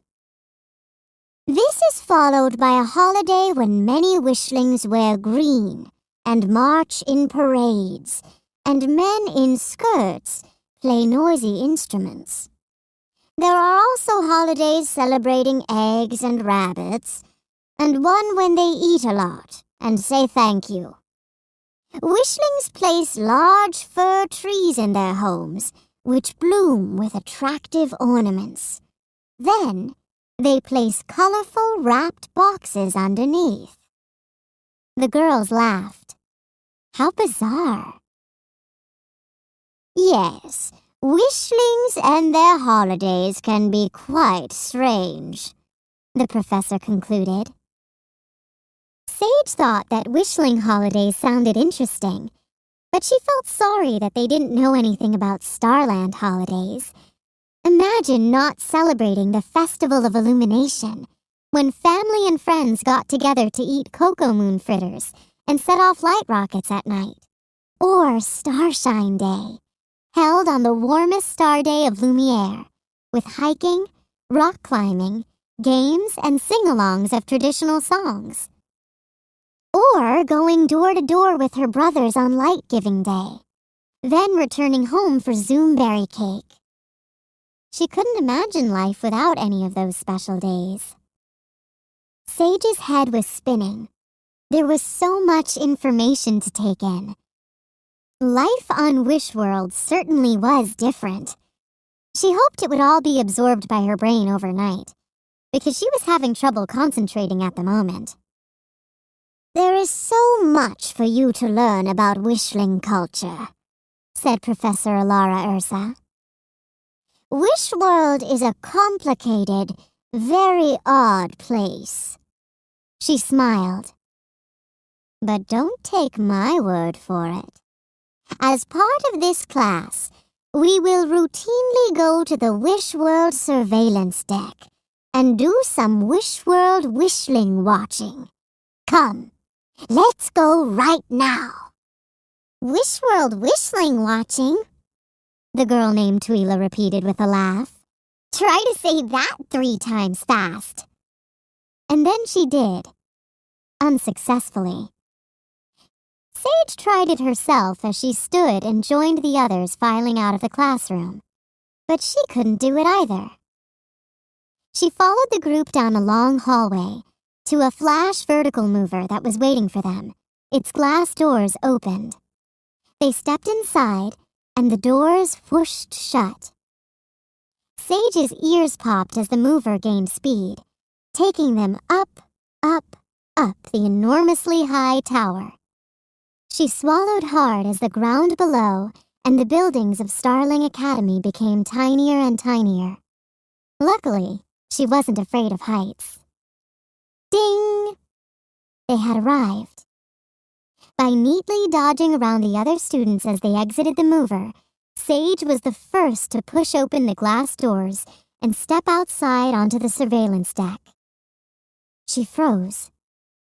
She had never seen anything more spectacular. The sky was so clear she could see for floozles. Stars twinkled. Distant planets glowed. And every so often, a white-hot shooting star streaked across the sky. She wondered if someone was on the way down to Wishworld at that very moment. Sage finally understood the true meaning of the word breathtaking. Welcome to the Wishworld surveillance deck, said Professor Alara Ursa. Find yourself a telescope and start observing. On the ledge of the deck were dozens of large telescopes. Although there were more than enough for everyone, the students bumped into each other in their excitement to get to them. Sage found a free telescope and placed her hands on its cool metal surface. She put her eye to the eyepiece and peered through. Then she jumped back in surprise. Everything was so close, before leaning forward for another look. The telescope was so incredibly powerful that it was as if she was right there on Wishworld, not on a distant star mooniums of floozles away. She could not believe her eyes. It was so shockingly magnificent that for a starsec, she thought it might be a dream. She saw a female wishling walking with a small furry animal in a park. She had a sudden start as she realized just how similar starlings and wishlings actually looked. "I see a wishling animal!" she cried. The other students rushed over to take a look and marvel at how adorable it was. Sage thought it was almost as cute as her brother's pet gopher. "That's called a dog," said Professor Alara Ursa. "Many wishlings keep them as pets and take them on walks several times a day." She went on to explain that many Wishworld animals did not live together as harmoniously as the plant-eating creatures of Starland, which was a lush place with an abundance of plants for the animals to eat. But there were still some similarities. Flutter focuses were akin to Wishworld butterflies, and Glober beams a lot like Wishworld lightning bugs. Wishworld horses were the closest animal to galliopes, and the Glion was a gentle and distant cousin to the Wishworld lion. Sage moved the telescope a tiny bit and next spotted a young male wishling tossing an oddly shaped brown ball. She paused for a moment to watch the ball arc through the air before a second young male wishling caught it in his hands. "They really do look a lot like starling boys," she thought. "Just not as sparkly, but still cute." She next noticed a group of small wishlings in a circle holding hands as they sang. To her surprise, they suddenly collapsed on the ground. Was something wrong? But they almost immediately jumped to their feet, laughing out loud. It was a game. It didn't look like such a fun one to her, but it certainly seemed as if they were enjoying it. As she moved the telescope this way and that, watching wishlings at rest, work, and play, she listened to Professor Alara Ursa's lecture. She learned that wishlings were hopelessly behind in technology. Their computers and communications devices were shockingly old-fashioned. In addition, their modes of transportation were slow and cumbersome. Plus, they actually had to be operated by wishlings themselves. Oh, how the girls laughed when they saw the funny vehicles wishlings used to travel. Life on Wishworld was very interesting indeed. "Sage, Sage," said a voice. Sage tore her gaze from her view of Wishworld and turned around reluctantly. Professor Alara Ursa was shaking her head. "I've been calling your name for 5 starmins," she said. "Class is over." Sage looked around, blinking. The Wishworld observation deck was deserted. She muttered her apologies and took off hurriedly for her next class. She slipped into the last remaining seat right before the teacher closed the door and turned around with a scowl. "My name is Professor Lucretia Delphinus, and above all I value timeliness," she announced. Her eyes flashed behind her large black glasses. She was small and intense, and immediately began pacing the room. Sage gulped. "Way to make a good first impression," she thought. "This is Wish Identification class," said the professor. "Once you arrive on Wishworld, blend in and find your wisher by using your wish pendant. The most difficult part of your wish mission begins. Making sure you identify the correct wish. This is obviously quite critical to your mission, and will be the difference between collecting wish energy and returning home empty-handed." A student with long, straight, midnight blue hair and eyes the color of the sky at night, raised her hand. "Yes?" said Professor Lucretia Delphinus. She attempted to hop up to sit on the corner of her desk. As she was tiny, she didn't make it at first and had to try a couple of times. Finally, she dragged over a chair and used it to climb onto the desk. She settled herself, then stared at the girls as if daring them to giggle at her. The students, completely intimidated, did not. "You had a question?" she asked the blue-haired girl. The girl, nonplussed by her professor's odd behavior, stared for a moment. Won't the wish be obvious?"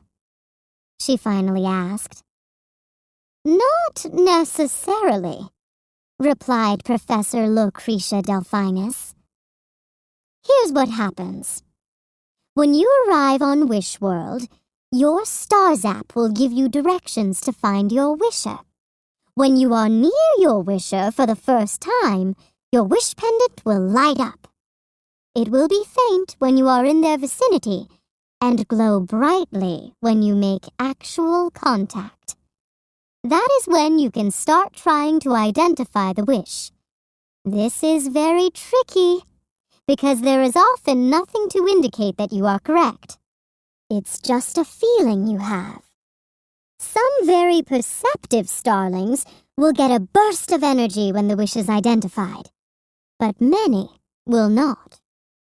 This, coupled with the short time frame to complete the wish, results in a 50% failure rate. Sage was shocked. She'd had no idea the failure rate was so high. "My goal is to teach you how to ask the right questions, become more perceptive, sharpen your senses, and be good listeners," the professor continued. "Have you ever identified a wish on the first try?" a girl in the front row asked. Professor Lucretia Delphinus nodded. "Sometimes it is easy. Once, I introduced myself to a wisher, and she said, 'Boy, you're friendly. I wish I could be as friendly as you.' And I knew that my mission was to build her confidence and help her make friends. But most times it is not so simple." She put her hand to her chin. "On one mission I went on, I was fully convinced that my wisher wanted to learn how to tap dance." "How to what dance?" asked Sage. Professor Lucretia Delphinus smiled. "It's a wishling pastime in which they do special dances with very small metal plates attached to their shoes. Very noisy." "So what was the real wish?" Sage asked. Her actual wish was to get the courage to tell her parents she wanted to quit taking piano lessons. Boy, did she hate them, Professor Lucretia Delphinus said, remembering. "I'm still not quite sure how I messed that one up, but luckily I discovered it in time." The next thing the class knew, she had hopped off the desk and started doing a strange shuffling dance. And I did become quite the tap dancer. The professor finished the dance by extending her arms and shaking her hands, her palms forward and fingers splayed. "Jazz hands," she explained. The students just stared. Professor Lucretia Delphinus was certainly a character. She cleared her throat and continued her lecture. What makes wish identification so difficult is that the wisher may have multiple wishes at the same time. They could even have several good wishes, so you must be sure to identify the correct wish. Here is why so many wish missions fail. The starling assumes that the first wish they uncover is the correct wish. You really have to take the time to get to know your wisher to make sure you grant the wish that is their heart's desire. The students paid close attention. Wish granting was much more complicated than they had realized. Professor Lucretia Delphinus looked at all the confused faces in front of her and softened. Since it is your first day, we'll go back to the basics. We'll talk about good, bad, and impossible wishes. That will be a good way to ease into wish identification.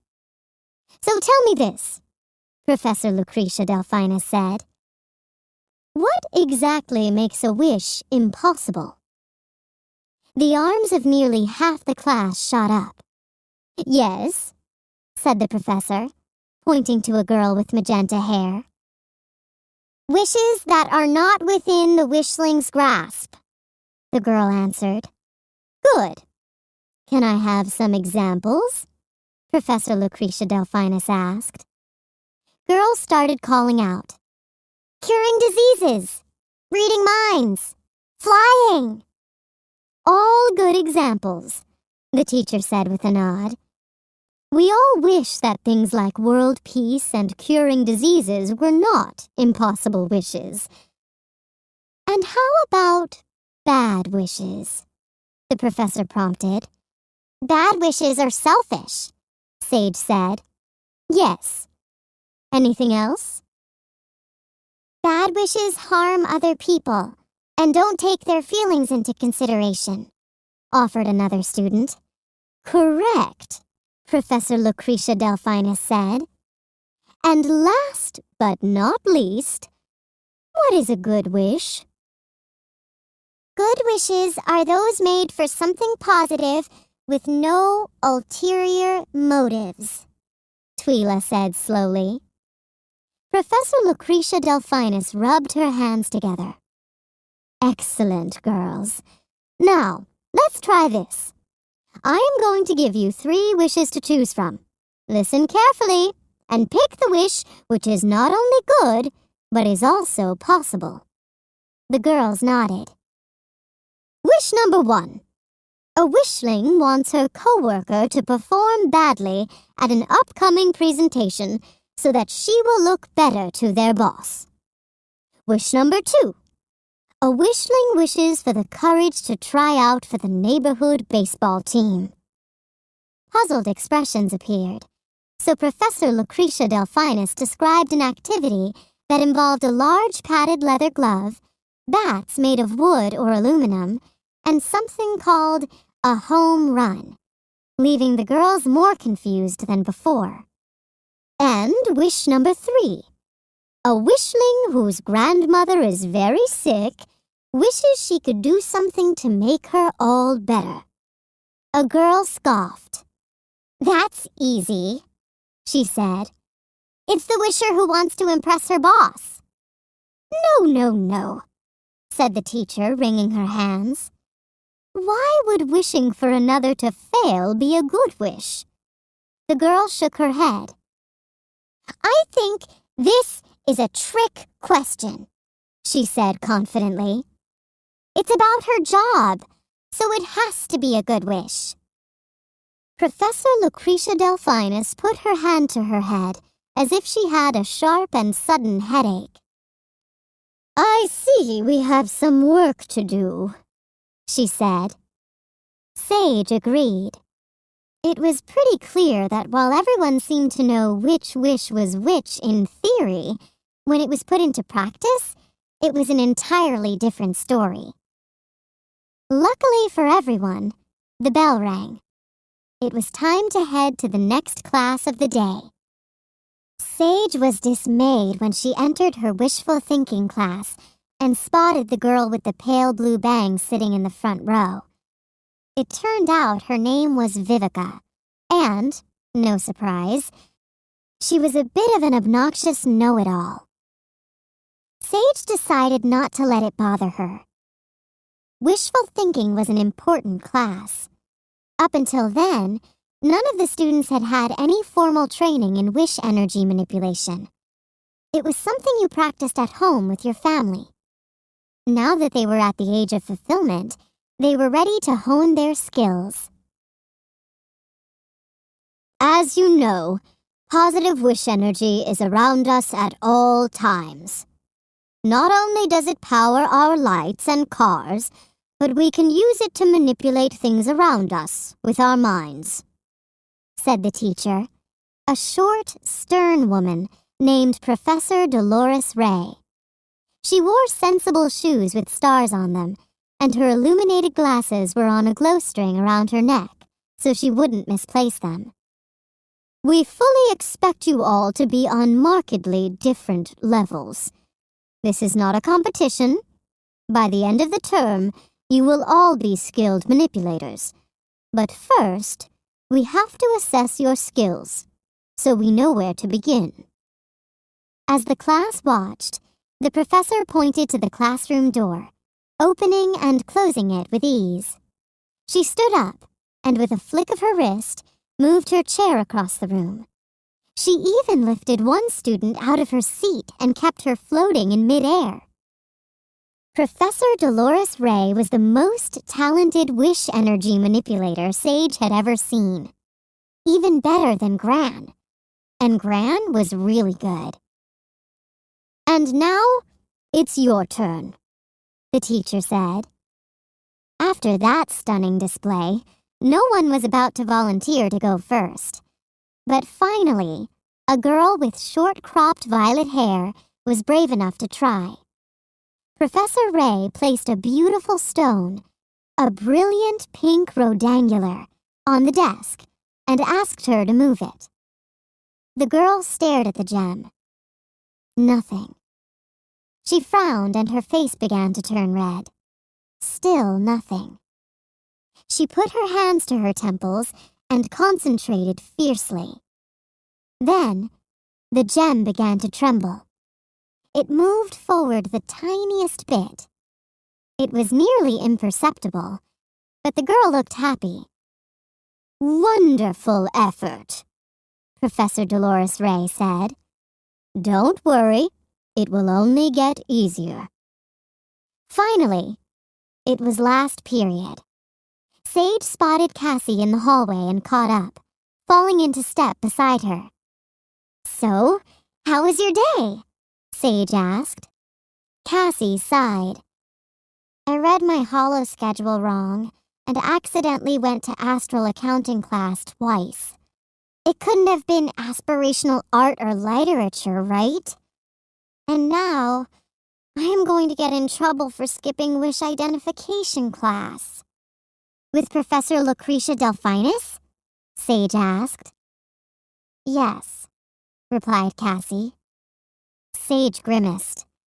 Cassie probably was going to get in trouble. "So how was your first day?" Cassie asked. "It was intense," Sage said. "I kind of felt like my brain was going to explode. But otherwise, it was okay." "Where are you going, girls?" said someone behind them. "Oh no," thought Sage. She recognized that voice and wished she didn't. Sure enough, it was Vivica. She pushed in between the two roommates and started walking with them. "Pretty lame manipulation attempt today, wouldn't you say, Sage? Wait till it's my turn. Then you'll really see some skills." "Sounds good," said Sage. "So, where are you two off to now?" Vivica asked, pushing her bangs out of her eyes. She smirked before adding, "Oh, that's right. You're part of the, She searched her mind. "Superbly dense group," she concluded with a nasty grin. Sage stopped suddenly in the hallway, her temperature rising. Students had to step around her. Cassie and Vivica stopped too, Vivica's expression mocking. "Why won't this girl leave me alone?" Sage wondered. She clenched her hands. Cassie gently put her hand on Sage's arm. It had a sudden calming effect on her. She took a deep breath. "I can't put anything past you," Sage said to Vivica with forced cheerfulness. "Turns out I do need some extra help. She does too, she added, pointing to Cassie, much to the girl's dismay. Can't be late. Don't want to fall even more behind, she said, taking off down the hallway.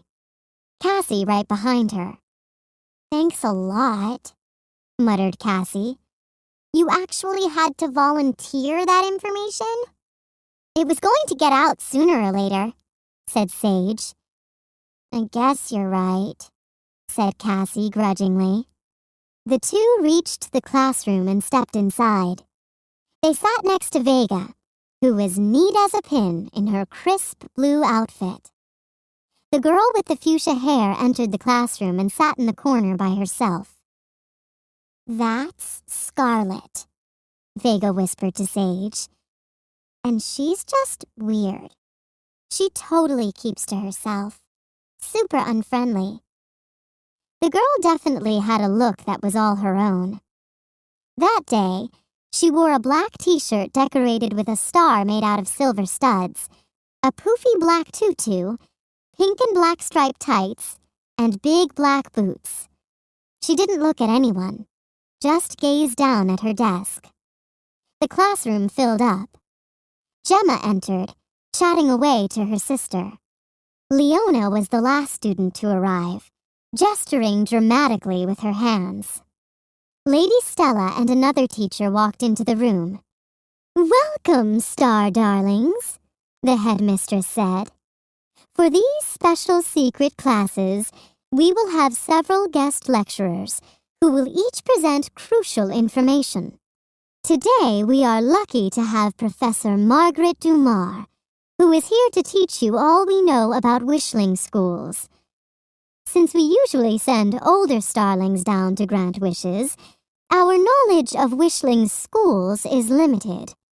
We will be relying on you to make Wishworld observations, which you can mentally record in your cyber journals as they happen, and we will discuss in class upon your return. These will prove very beneficial to your fellow star darlings, as well as to the rest of Starling Academy. Hello, students, said Professor Margaret Dumar with a warm smile. Sage was immediately charmed by the pretty young teacher. Her pink and blue striped hair was twisted into an elegant updo, and she was wearing a sleek, high-collared bright pink dress, scattered with glowing stars. I already know some of you from my third-year course, Wishworld Relations. Several of the older star darlings nodded. Professor Margaret Dumar began her lecture and reviewed for the star darlings that wishling children weren't born with knowledge of basic concepts, the way starlings were. They had to go to school to learn simple skills, such as counting, spelling, and reading. The upperclassmen were familiar with that information, but the younger students, who had learned it only that day, were even more surprised to learn that wishling children didn't absorb their lessons in their sleep. Their mouths fell open in shock when they discovered that wishling children actually read and studied books made of paper. Moons and stars, Cassie exclaimed. I would love to see one of those. When class was over, Professor Margaret Dumar and Lady Stella stood at the door as the students filed out. Excellent work today, girls, Lady Stella said. And who knows? A wish could be coming through as I speak.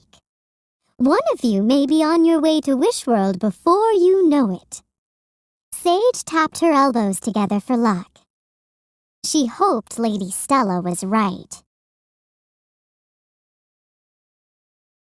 But it was not to be. Days turned into weeks, and still there were no missions for the Star Darlings. Sage fell into a routine of classes, clubs, and regular calls home. She joined the Hollow Book Club, at Cassie's request, and the Explorers Club, which met every Reliqua Day. She took her first hike to the Crystal Mountains, which were just as spectacular as she had imagined. And she finally read the student manual from start to finish, much to Cassie's and Gran's relief. In her classes, Sage learned a lot about wishlings and star zaps and wish identification. But Sage could never fully relax, knowing that she could be summoned for her mission to Wishworld at any moment. Some of the other star darlings seemed keyed up as well. There was a wide range of emotions running through the group, as some of them just couldn't wait to get going, and others were a bit more reluctant. Some pretended to be blasé, even though they were nervous. But Cassie made it no secret that she was in no rush to head for Wishworld anytime soon. Lady Stella put on a brave face. "Everything is going as planned," she said often. "Your missions could start at any moment. Be ready." But Sage had spotted the Wish Watcher who was in charge of the Star Darlings' wish orbs coming out of Lady Stella's office the past week, looking very worried indeed. Sage enjoyed wishful thinking class most of all. Although she had not yet had her turn to showcase her talents, it was fascinating to see the different skill levels of the students. One day she arrived in class early to find that she and Vivica were the only ones there. Sage quickly sat down and started fiddling with her star zap. The next thing she knew, Sage looked up to discover Vivica leaning on her desk. She jumped. "So, how's everything going, Sage?" Vivica asked. "Just fine," replied Sage guardedly. "Glad to hear it. I'd hate to hear that you were overwhelmed or anything." "I'm fine," said Sage. "Thanks for asking." When she had been in Wee Constellation School, there had been a boy in her class who picked on everyone smaller than him.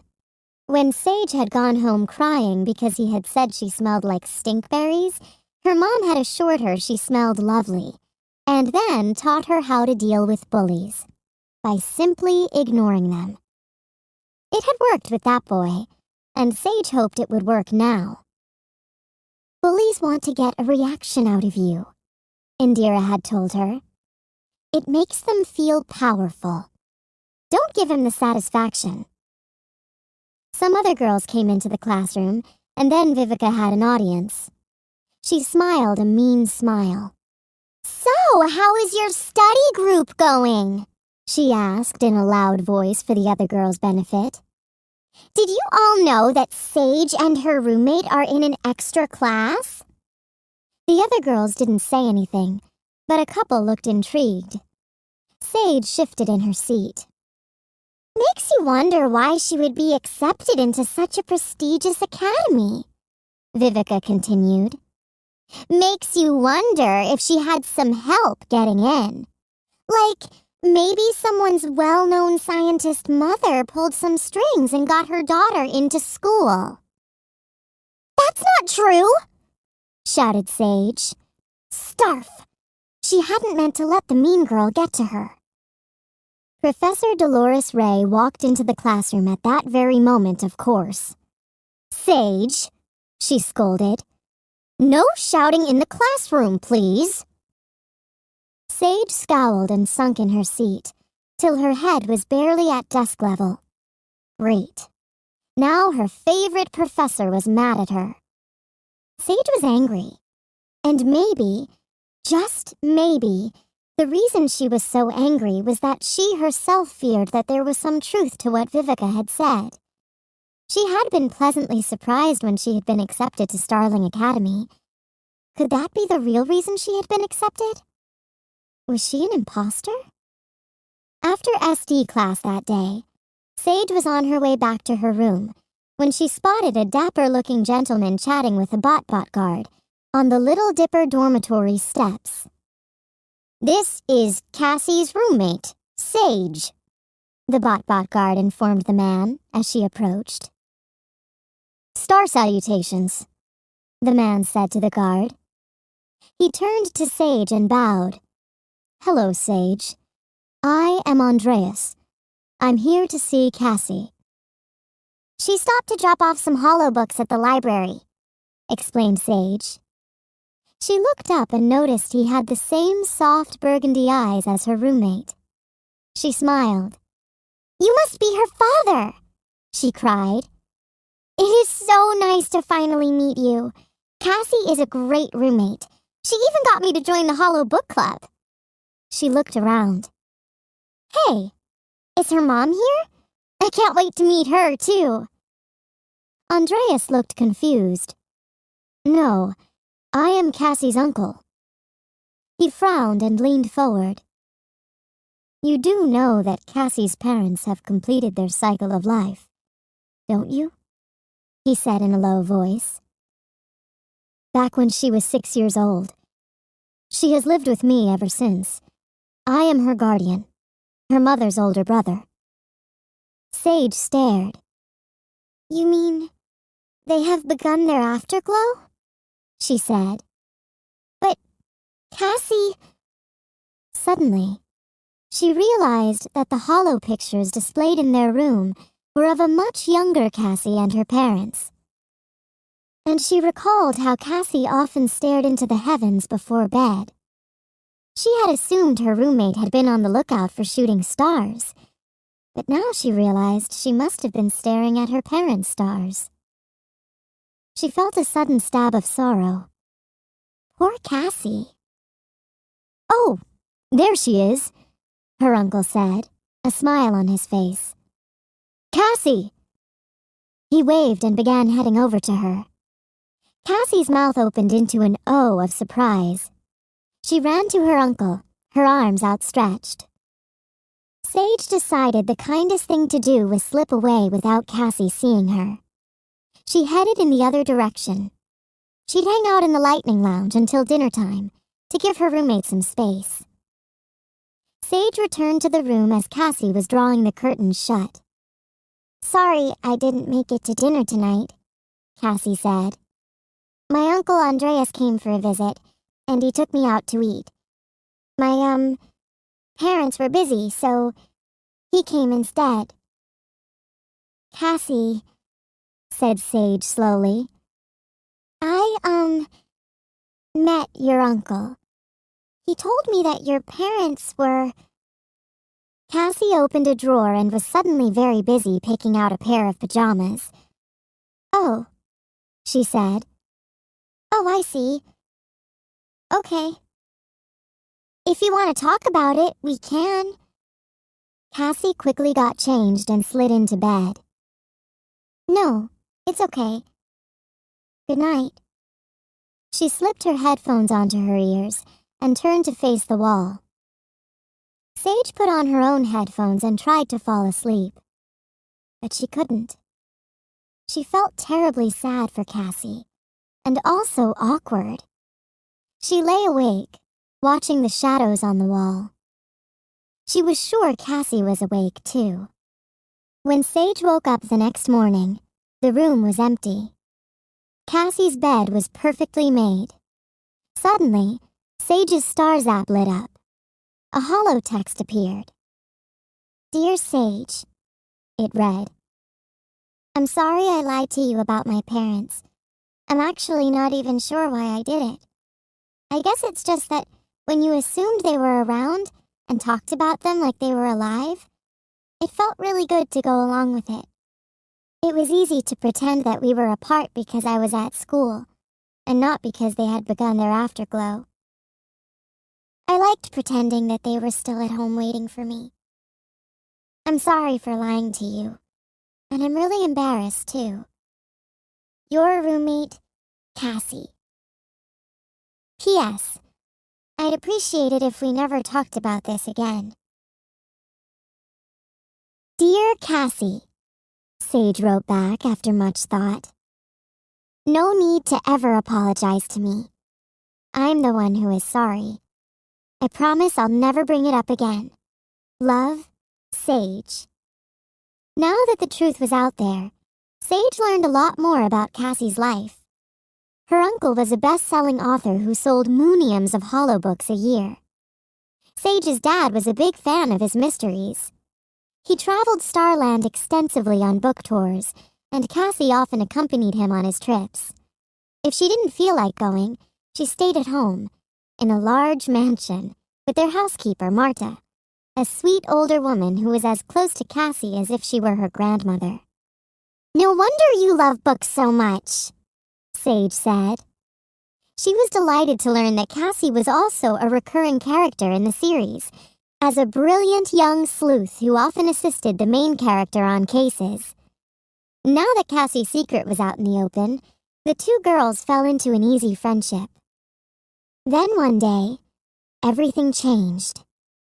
It was finally Sage's turn in wishful thinking, and she was very excited.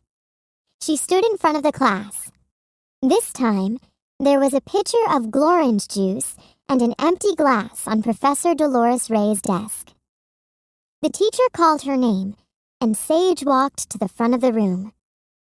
"Okay, Sage, time to show us what you've got," said Professor Dolores Ray. "Here goes nothing," said Vivica under her breath. The meaner girls in the class giggled. Sage smiled. Now she would show everyone who was supposed to be at Starling Academy. She stared at the glass, and it slid gracefully across the table. "Well done, Sage," said Professor Dolores Ray with a broad grin. For her next trick, Sage decided she would levitate the pitcher and pour the teacher a glass of juice. Sage was an expert at wish energy manipulation. She had been practically since birth. As a baby, she had shocked her parents by levitating a toy across the room and floating it into her chubby little hand. She had been crying for it, and they hadn't been able to understand what she wanted. So she simply concentrated on it, and there it was. This energy had also come in handy while she was learning how to glimmer skate. It had kept her from falling over. But just as she was lifting the glass, her star zap vibrated. Probably just a hollow text from Gran, she thought. She stole a glance at it. "SD Wish Orb identified," she read. "Proceed to Lady Stella's office immediately." Crash! The pitcher fell to the floor and shattered. There were glass shards and glowing orange juice all over the floor. Then it was instantly gone. "That was a good try, Sage," said the professor sympathetically. Several girls laughed, and Vivica shook her head. But Sage didn't even notice. Her heart was fairly leaping out of her chest with excitement. She grabbed her star zap and asked to be excused. Sage walked down the hall quickly, her heels clicking on the marble floor. A classroom door opened, and Scarlet came out. She spoke to Sage for the first time ever. "It's happening," she said, her black eyes shining. "It is really happening. Right here. Right now." The two girls grinned at each other and ran down the hall toward the headmistress's office. Once again, the girls sat around the table in Lady Stella's office. Cassie looked even paler than usual. "I can't believe this is actually happening so soon," she whispered to Sage. "So soon?" thought Sage. It felt like it had taken forever. The door opened and Lady Stella strode inside. She looked energized and, Sage noted, slightly nervous. She stood in front of the girls and clasped her hands together. "This is it, Star Darlings. The moment we have all been waiting for. A Star Darling's wish orb has been identified by our wish watcher. It is time for us to head to the Star Darling's wish cavern to find out who the wish belongs to. Let's go underground." Underground? The girls looked at each other in confusion. Deep underneath Halo Hall is a labyrinth of underground caves, Lady Stella explained. They are secret, known only to a few members of the faculty. And now, you. We decided to build your special wish cavern there to keep its existence secret from prying eyes.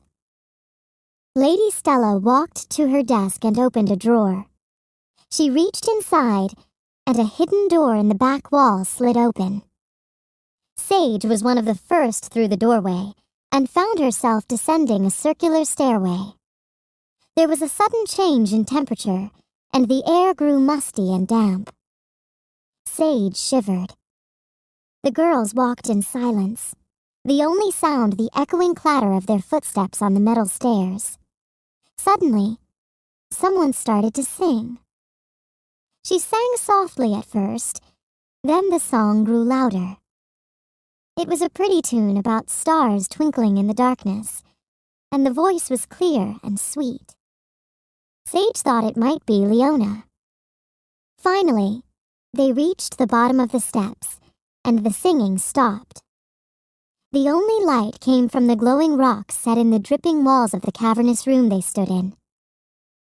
"Welcome to the Star Caves," Lady Stella said, her voice echoing. "We will head to the wish house in a moment, but first, I want you to experience just how complete the darkness is down here. Are you ready?"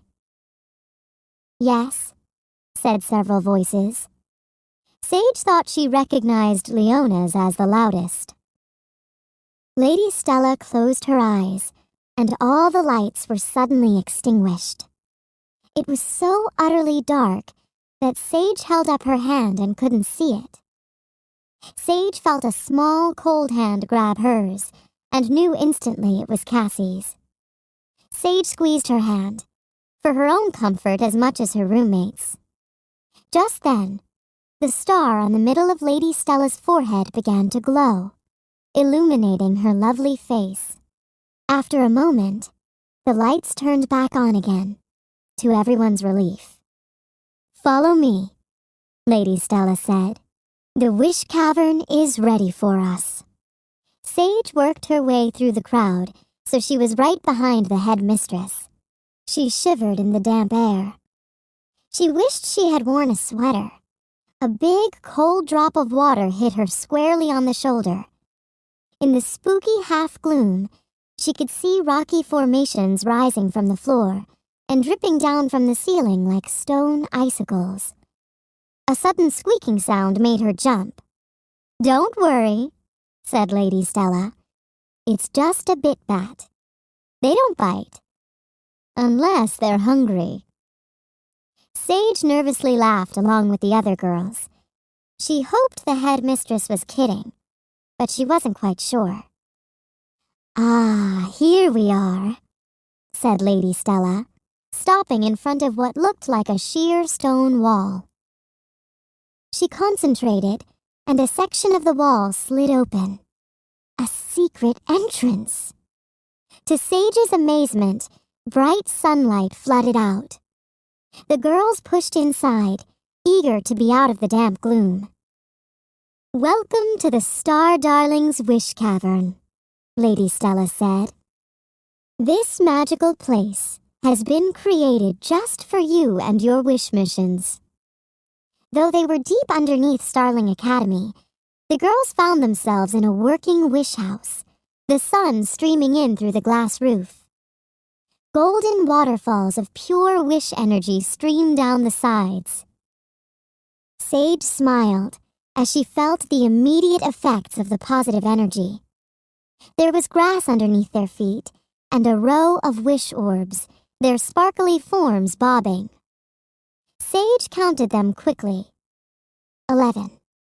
She noticed that Astra had kicked off her shoes and was scrunching her toes in the velvety-looking grass. The girls gravitated toward a grass-covered platform in the middle of the garden and stood around it uncertainly. Sage stood between Clover and Gemma, who both looked excited, and across from Cassie, who was much more reserved. Lady Stella then announced, "One of 12 wish orbs is glowing, which means that a wish is ready to be granted. It is the perfect match for one of you. The timing is wonderful, as your studies have progressed enough that you are all ready to make the trip to Wishworld. Now, the wish orb will choose which of you is the best match for its wish." The headmistress pointed to the platform. "Are you ready?" The girls nodded. Lady Stella clapped her hands. The room darkened, and a beam of light appeared and focused on the middle of the round platform. As the girls watched, the center of the platform opened, and up popped a single wish orb. It floated in the air. As the girls watched, it slowly moved to the edge of the platform and began to circle around, pausing momentarily in front of each star darling, as if deciding which girl it belonged to. Sage stared at it, hoping that it belonged to her. She closed her eyes. Me, me, me. Please be me, me. When she opened her eyes, the orb was floating in front of her.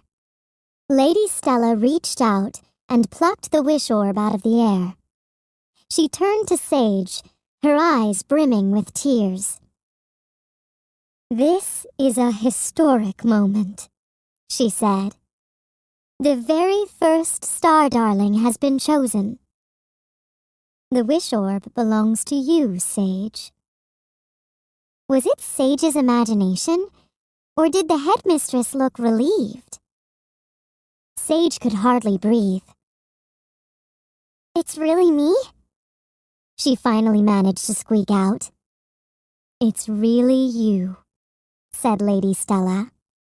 "Congratulations, Sage. Now, it is time to prepare for your wish mission." The headmistress clapped her hands again. "When we get upstairs, the rest of you girls are dismissed. Sage, you come with me. We have a lot to do before you leave. By tomorrow morning, you will be on your way to helping Wishworld."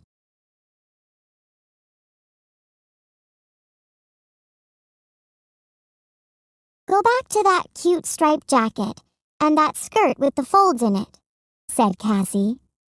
She was lying on her bed watching Sage flip through the options on the Wishworld outfit selector on her Stars app. Pants, shirts, vests, skirts, dresses, leggings, hats.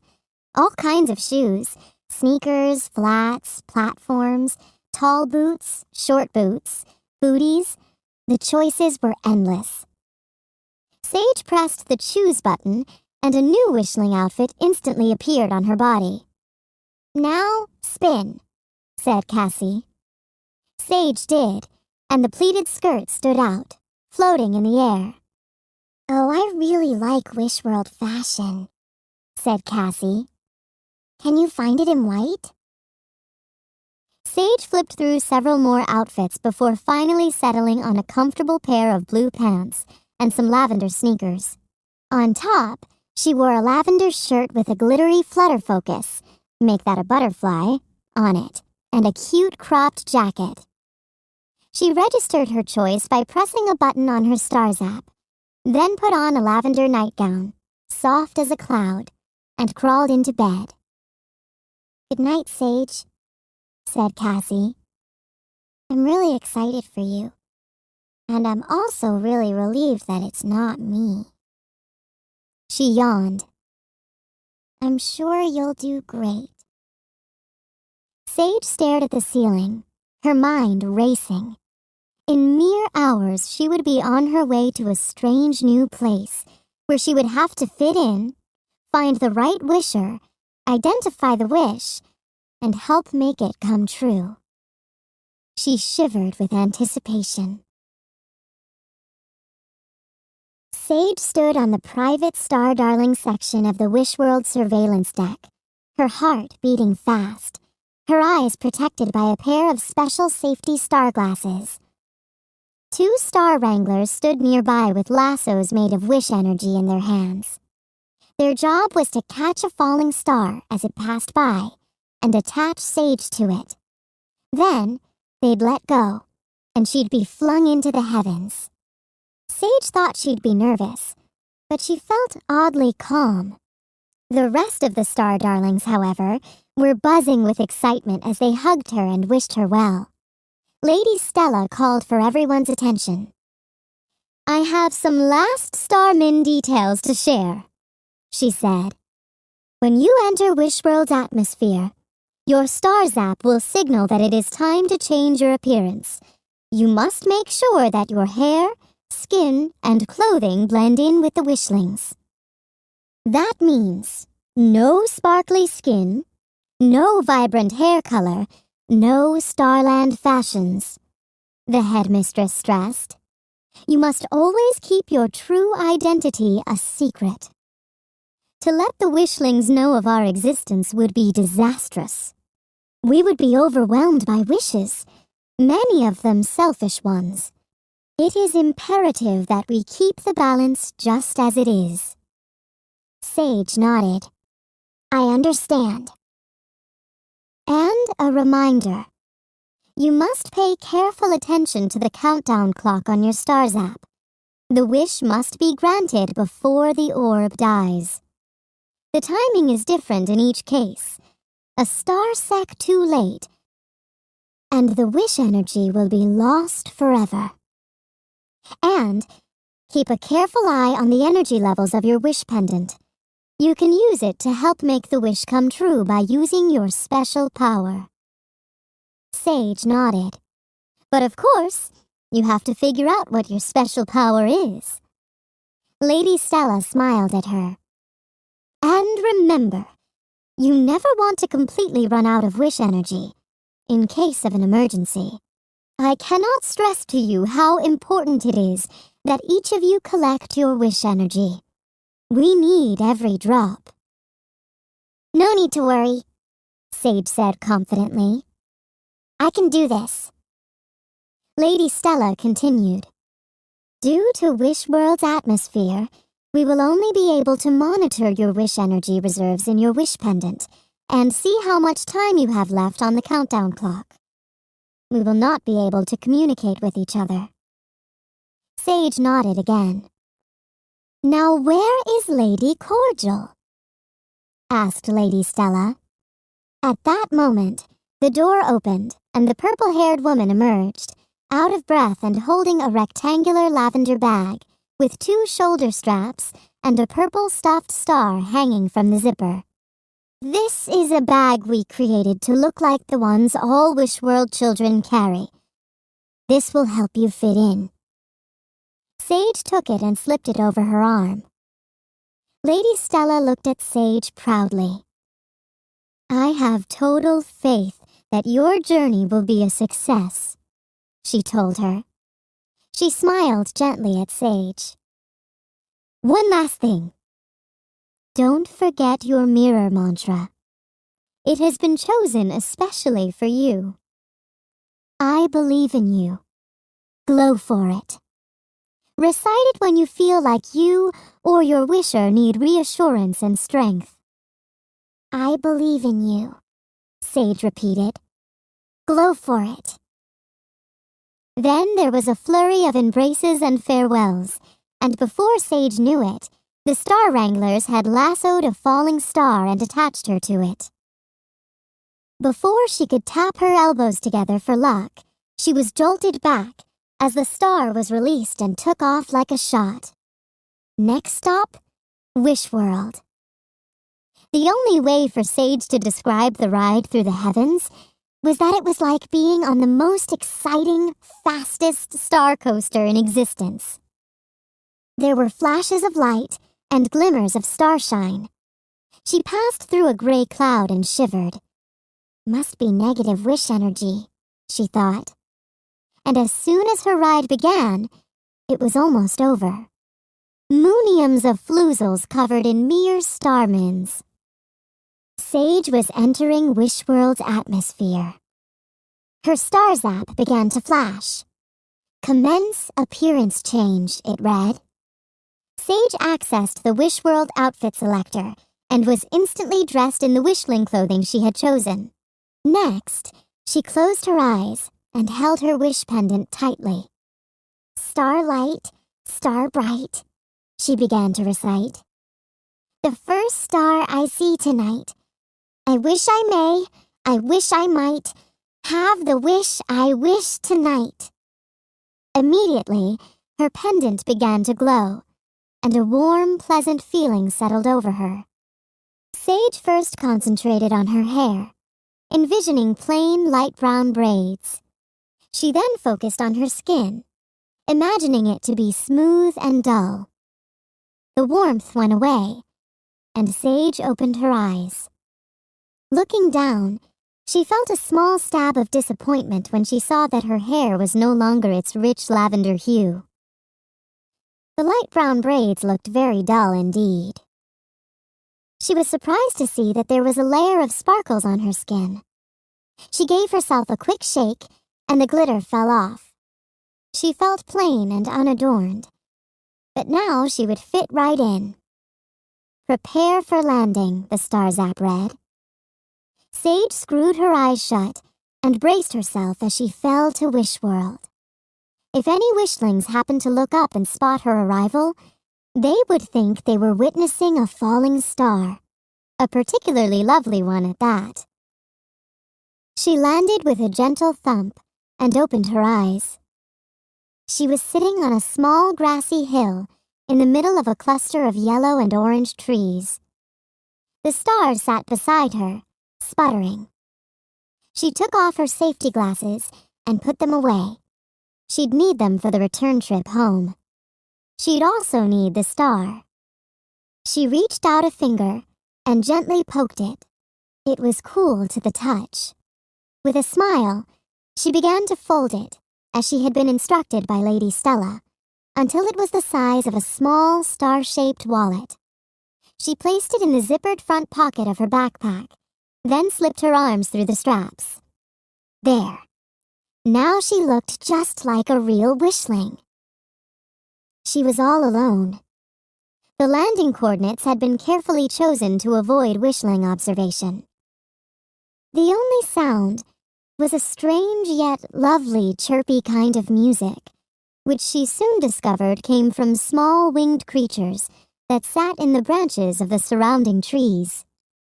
"Take me to the wisher I've come to help," she said into her communicator. It immediately gave her precise directions.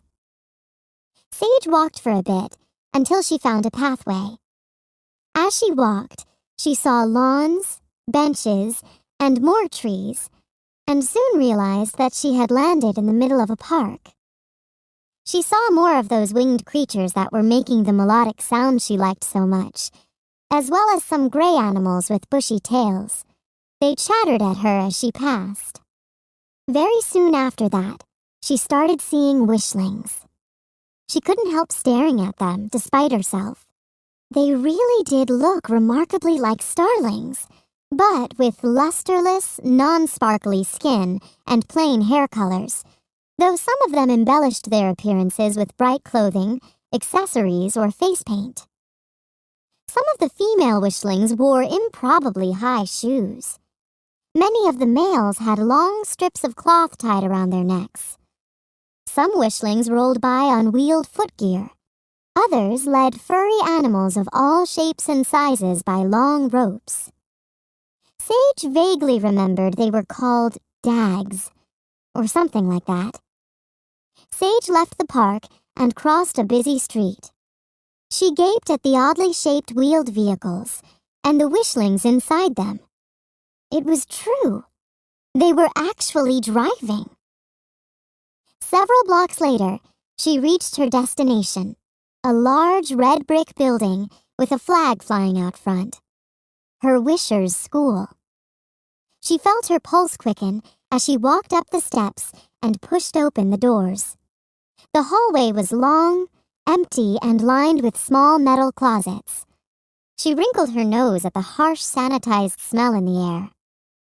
Walk down the hallway, turn left, and go up the stairs, the communicator instructed on screen. Sage stepped forward confidently, hardly able to contain her excitement. Her adventure was about to begin. Until a voice halted her. "Stop right there," someone said. The order echoed in the empty hallway. Sage's heart dropped. Would her mission be over before it even began? Sage spun around. An adult male wishling with dark brown hair and a green uniform was standing in the middle of the hallway, frowning at her. "And what are you wearing? You know that jeans and sneakers aren't allowed in school. I'll have to write you up a detention slip." Sage looked down at her blue pants and her shoes. She pressed a button on her Stars app and made a mental note, which she knew would instantly be recorded in her cyber journal. Mission 1. Wishworld observation number 1. Do not wear jeans and sneakers to school. As the male wishling began filling out the paper, Sage quickly pressed another button on the communicator and accessed the outfit changer. She was instantly wearing brand new clothing, hopefully appropriate this time. In her haste, she hadn't been able to make an informed choice and hoped her outfit was a pretty one. The man looked up from his clipboard. Like I said, no jeans or... The man stopped talking when he took in her outfit. He blinked slowly. Wait, what? I could have sworn... He shook his head, flustered. Well, then where is your hall pass? He asked, bristling. Sage bit her lip. What on Starland was a hall pass? She hadn't learned about that in school. Suddenly, the wishling looked around, sniffing the air. He said, a smile creeping over his face. Angel food cake. That gave Sage a moment to think. And then, to her surprise, she found herself looking deep into his eyes and saying, My name is Sage. I am the new student in school. His reaction both surprised and delighted her. He nodded, his face solemn, almost as if he was in a trance. Yes, he said. Your name is Sage. You are the new student in school. He took another sniff and closed his eyes for a moment. Reminds me of the cakes my grandma baked for me and my sister after school. She used to let us lick the beaters when she was done. Go right ahead. Sage allowed herself a small smile of victory as she resumed walking down the hallway and moved up the stairs, her footsteps echoing. She added observation number 2. Find out what a hall pass is. Seems important. Arrival at destination, the Stars app spelled out. Sage paused in front of the classroom door, took a deep breath, smoothed her braids, and opened it. 25 students swiveled their heads in her direction. Sage suddenly felt self-conscious for the first time. It was an unfamiliar feeling, and fortunately only a momentary one. A pretty adult female wishling with straight blonde hair pulled back into a low ponytail came to the door in a red polka-dotted dress.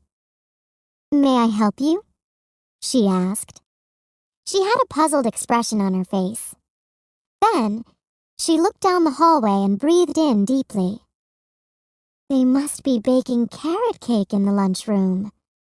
Delicious. She smiled a faraway smile. I can almost taste my mom's cream cheese frosting. This time, Sage knew just what to do. She looked deep into the teacher's eyes. I am Sage, she said pleasantly. I am the new student in your class. The teacher nodded, just as the man in the hall had. You are Sage. You are the new student in my class, she repeated. She pointed to a desk halfway down the row closest to the windows. Please be seated. I am Miss Daniels, your teacher.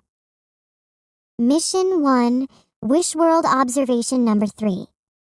Young star darlings clearly have some form of mind control over adults.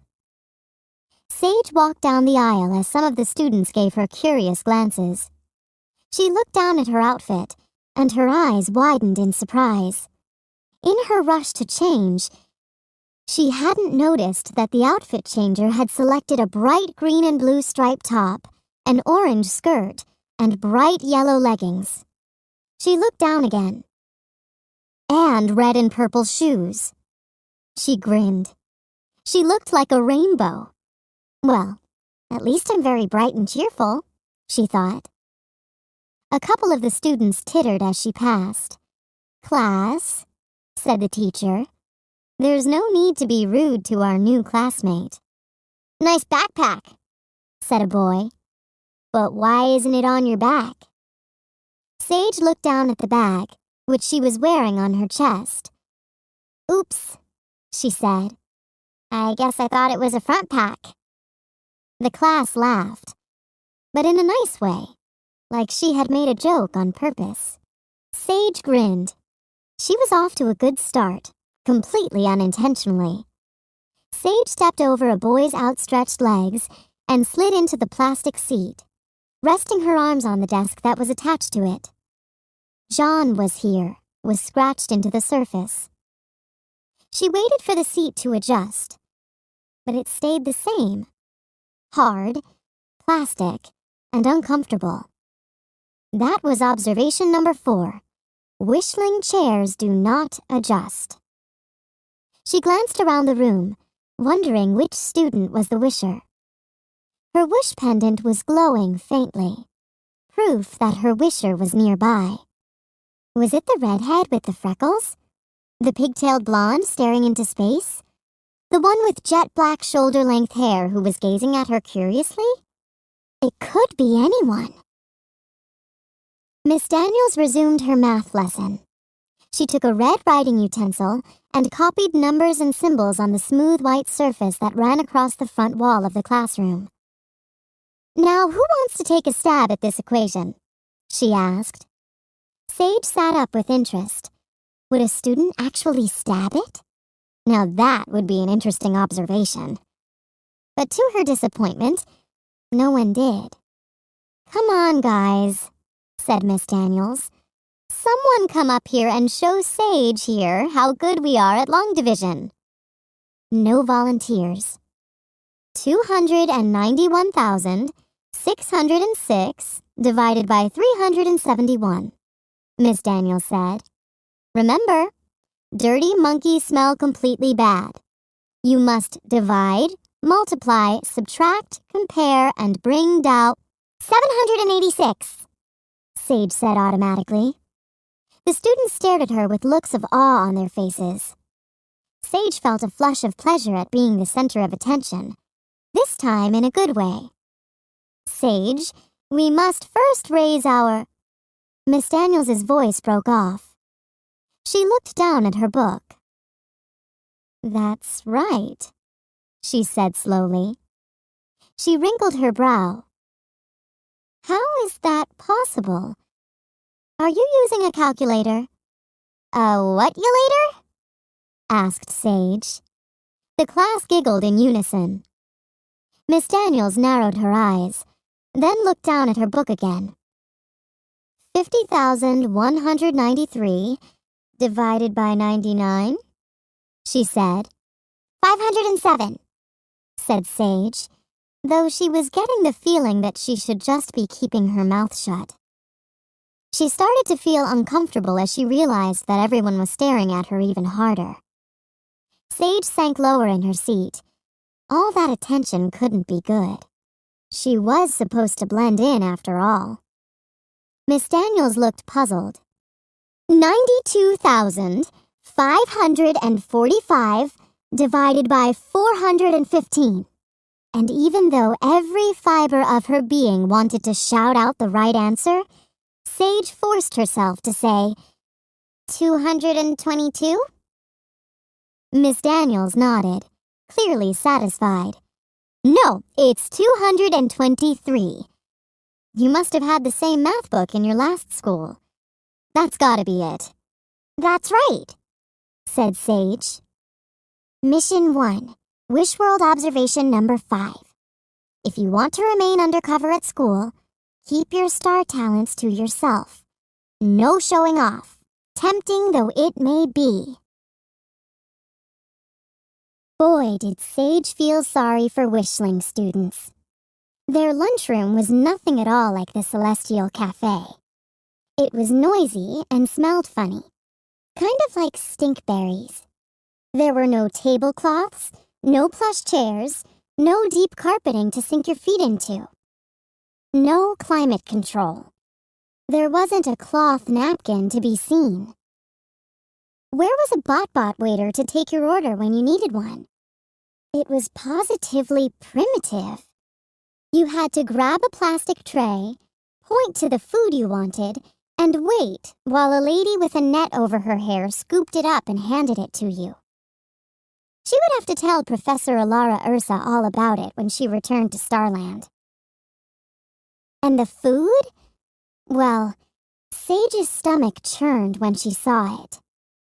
Nevertheless, she pointed to something called mac and cheese and received a dense orange square on a plate.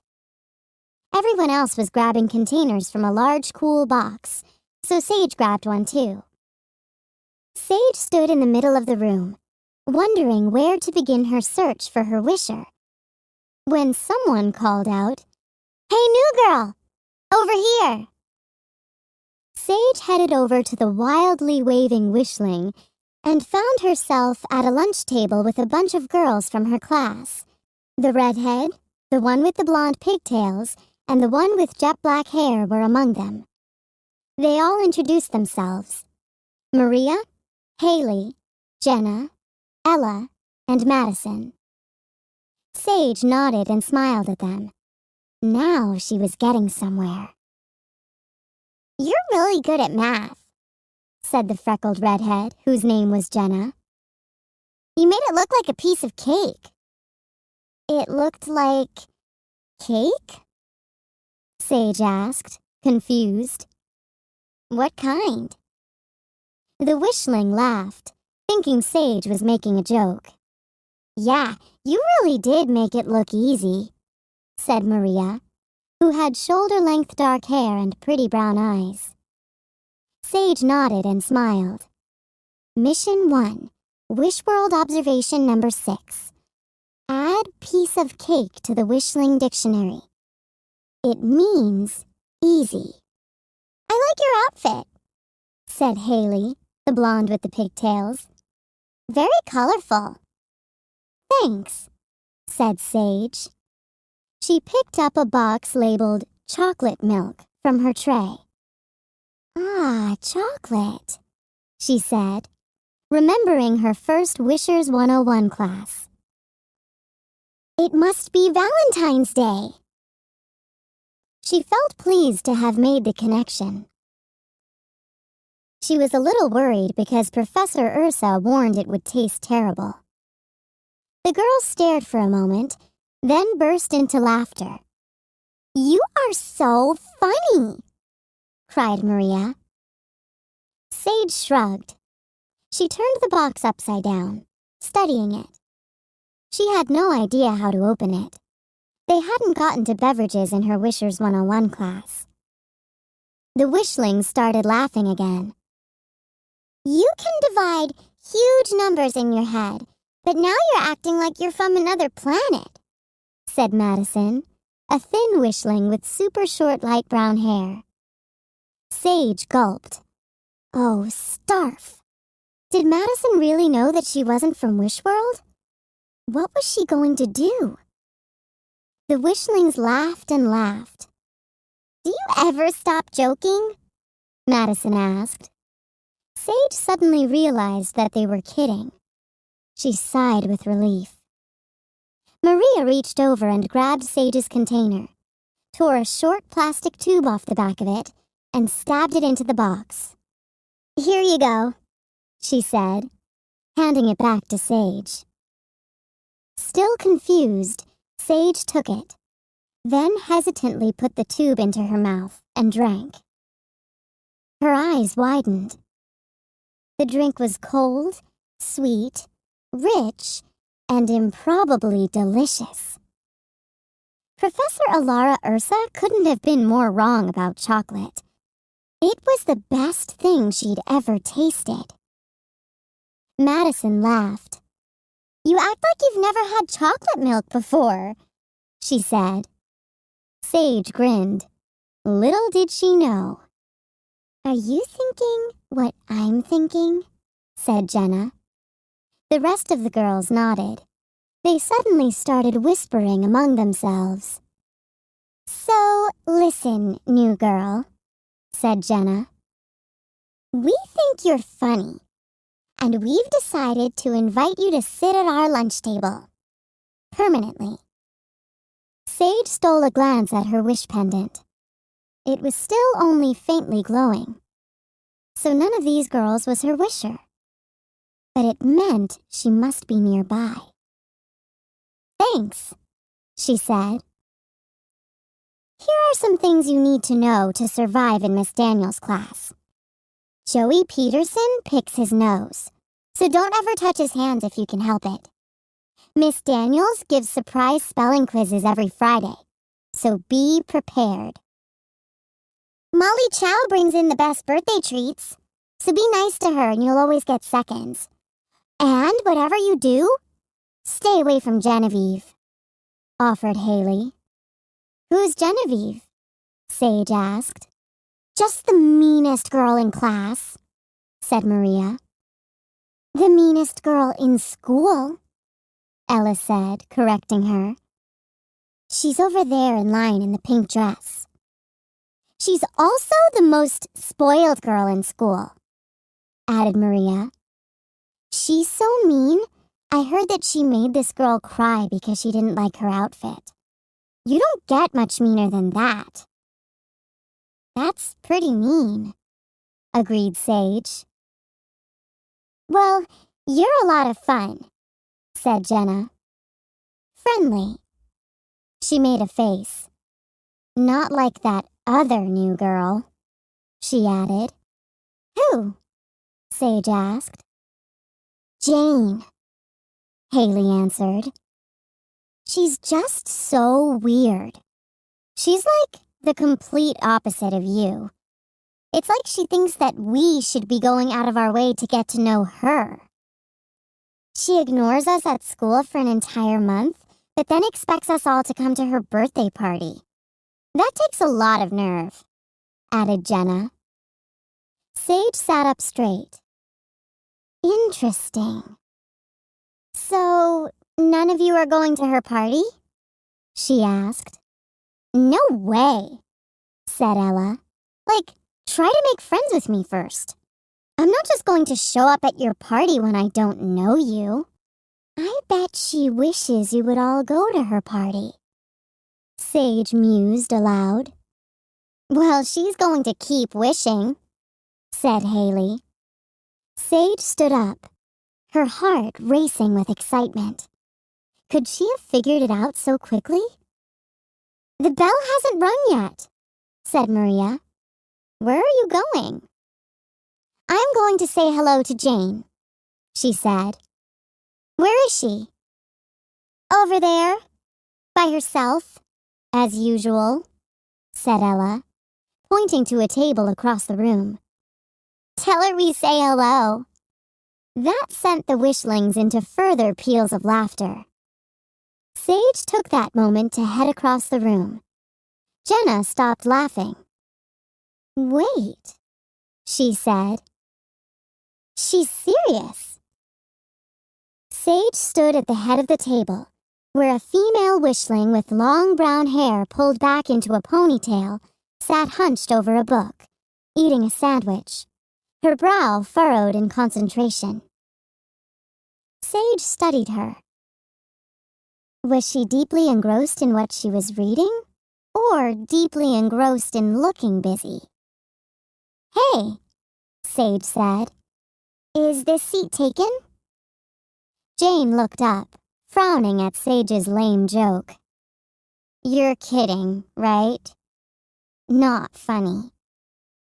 Sorry, said Sage, leaning a hand on the table. So, we're in the same class, huh? Any tips for the even newer girl? She put her elbows on the table and rested her chin in her hands. You seem to be doing just fine, said Jane coldly. Look at you. First day at school, and you already have more friends than I do after a month. Because I'm friendly, Sage thought. But she kept it to herself. She took a deep breath and plunged right in. So I hear you're having a birthday party. Jane closed her book with a bang. "It's my mother's fault," she exclaimed. "I didn't even want to have one, but she convinced me to invite almost every girl in the class. And then, no one RSVP'd. Not a single person. Talk about humiliating. Now I'm the class loser, and things are worse than ever." "Well, I'd like to come," said Sage gently. "I love parties." There was a momentary flash of excitement in Jane's eyes, but then her eyes narrowed. She turned away. "Leave me alone," she said. Sage blinked. "What did you say?" "I said, leave me alone," Jane repeated. She scowled. "I bet those girls just sent you over here to make fun of me, didn't they?" "They didn't, I swear," said Sage. She put up her hands and took a step backward, while stealing a glance at her wish pendant. It was brightly lit. Yes! "Oops," she said, as she bumped into a passing student. "Pardon me." "Ouch!" said the student. "My foot!" Sage turned around to see who it was. Oh, great. Genevieve. "Sorry," said Sage. "Whatever," said Genevieve with a shrug. She looked Sage up and down. "Hey, nice outfit." Sage narrowed her eyes. She knew what Genevieve was up to. She was being sarcastic. Sage gave the girl a mean look. Genevieve stared back, about to say something. Then she walked away. Mission 1, Wishworld Observation number 7.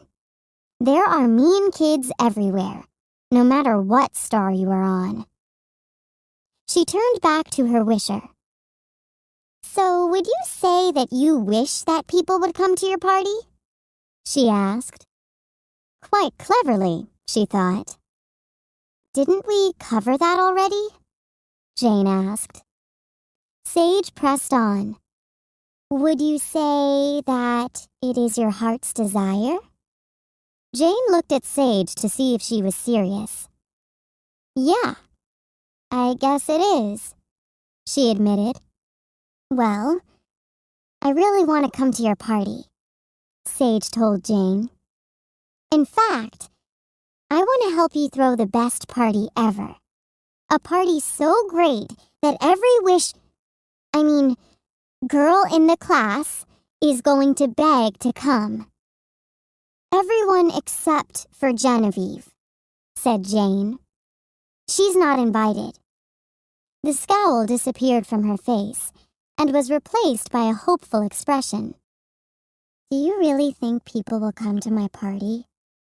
she said softly. "I really do," said Sage, nodding. "Now all I have to do is help Jane convince the rest of the female wishlings in the class to come," she thought. "This is going to be a piece of pie." Sage felt very pleased with herself, already using a wishling expression on her first day. "Hey, I'm a natural," she thought. Everything was falling into place perfectly. The only thing left was to figure out how she was going to help make the wish come true. But the hard part was done. Professor Lucretia Delphinus would be proud. "There is no way I am going to Jane's birthday party," Jenna said, slamming her locker door and jamming the lock closed. She spun around, a scowl on her pretty face. "She's just not nice." Sage shook her head. "Listen, Jane actually is really nice. I think she just seems strange because she's too shy to talk to you guys." Jenna shrugged. "Fine, I believe you," she said. Sage felt excited for a starsec. "But I still don't want to go to her party," she concluded. Sage was flummoxed. Then she had an idea. She held her wish pendant in her hand. Maybe her special talent was young wishling mind control. She looked deeply into Jenna's eyes.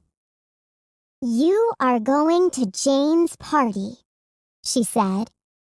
"You will tell all your friends to come, too." Jenna stared back at Sage for a moment. "Whatever you say, Sage."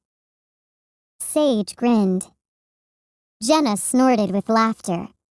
"You didn't think I was serious, did you? As if. Oh, Sage, you're so funny." So young wishling mind control is not my special talent, thought Sage. I wonder what it could be. Sage's heart sank. Jenna was the ringleader. If she didn't go, the rest of her friends wouldn't either. "Is there something that would change your mind?" she asked pleadingly. "Anything you can think of?" "No," said Jenna. But she had a funny look on her face. Sage had a feeling there was something that would convince Jenna.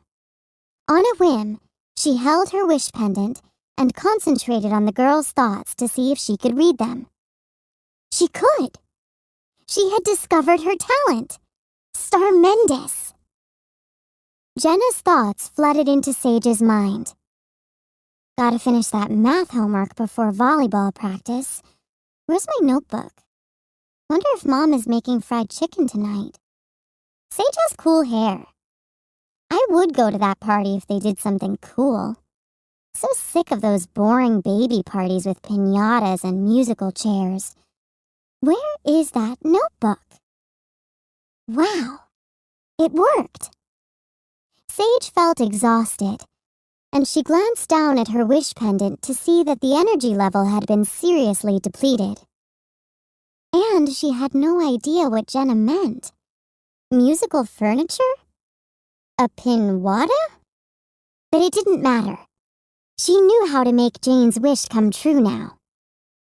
Sage marched down the hallway, where she found Jane kneeling in front of her locker, shoving books into her backpack. "Hey," Jane said to Sage. "I was looking for you. Want to come over and help me plan my party?"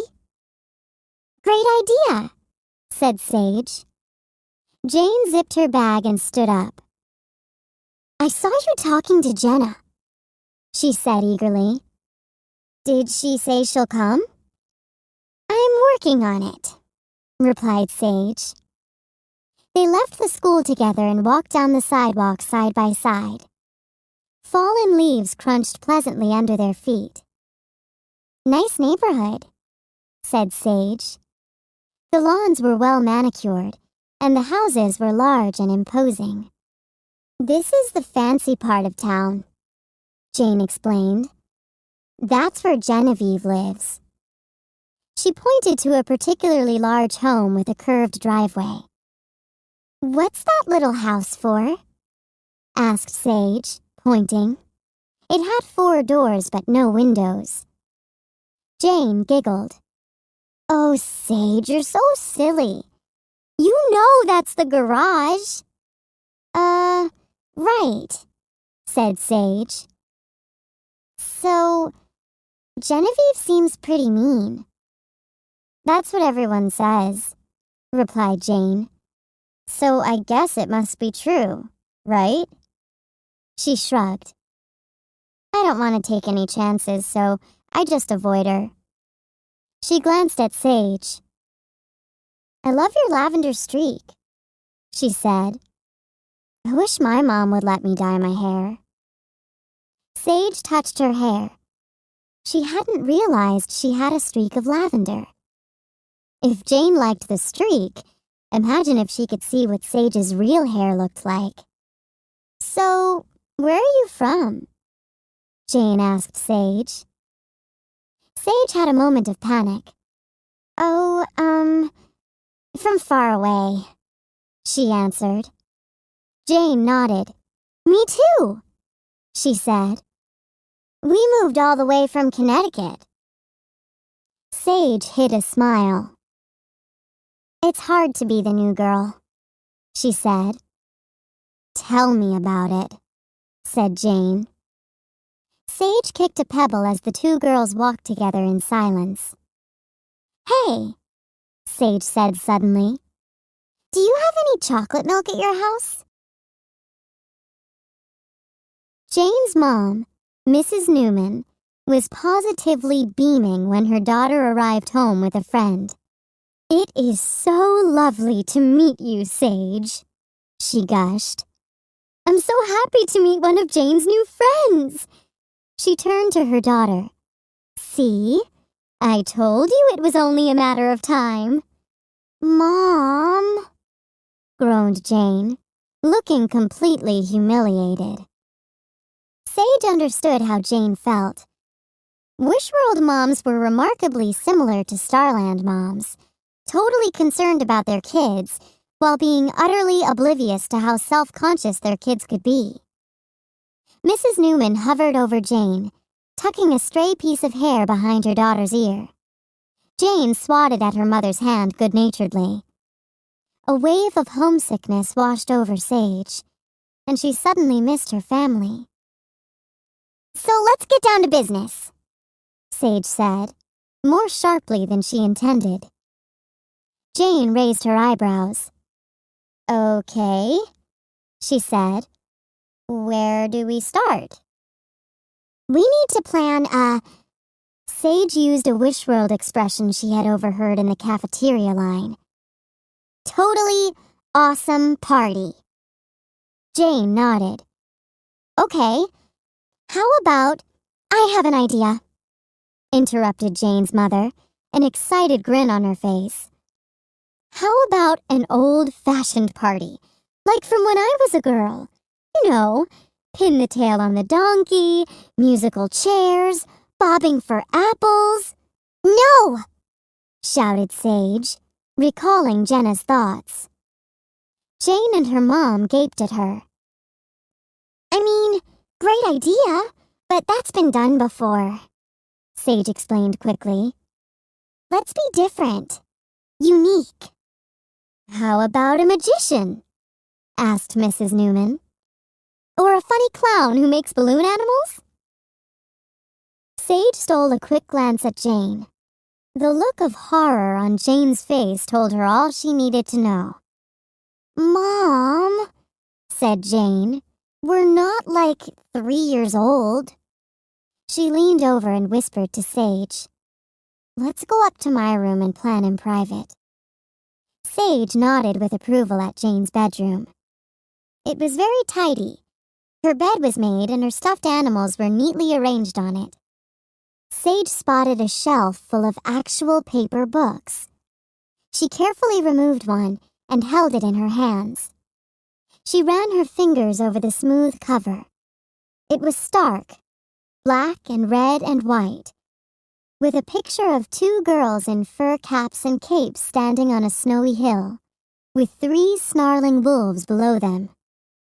After a moment, she lifted the cover and flipped through the thin pages.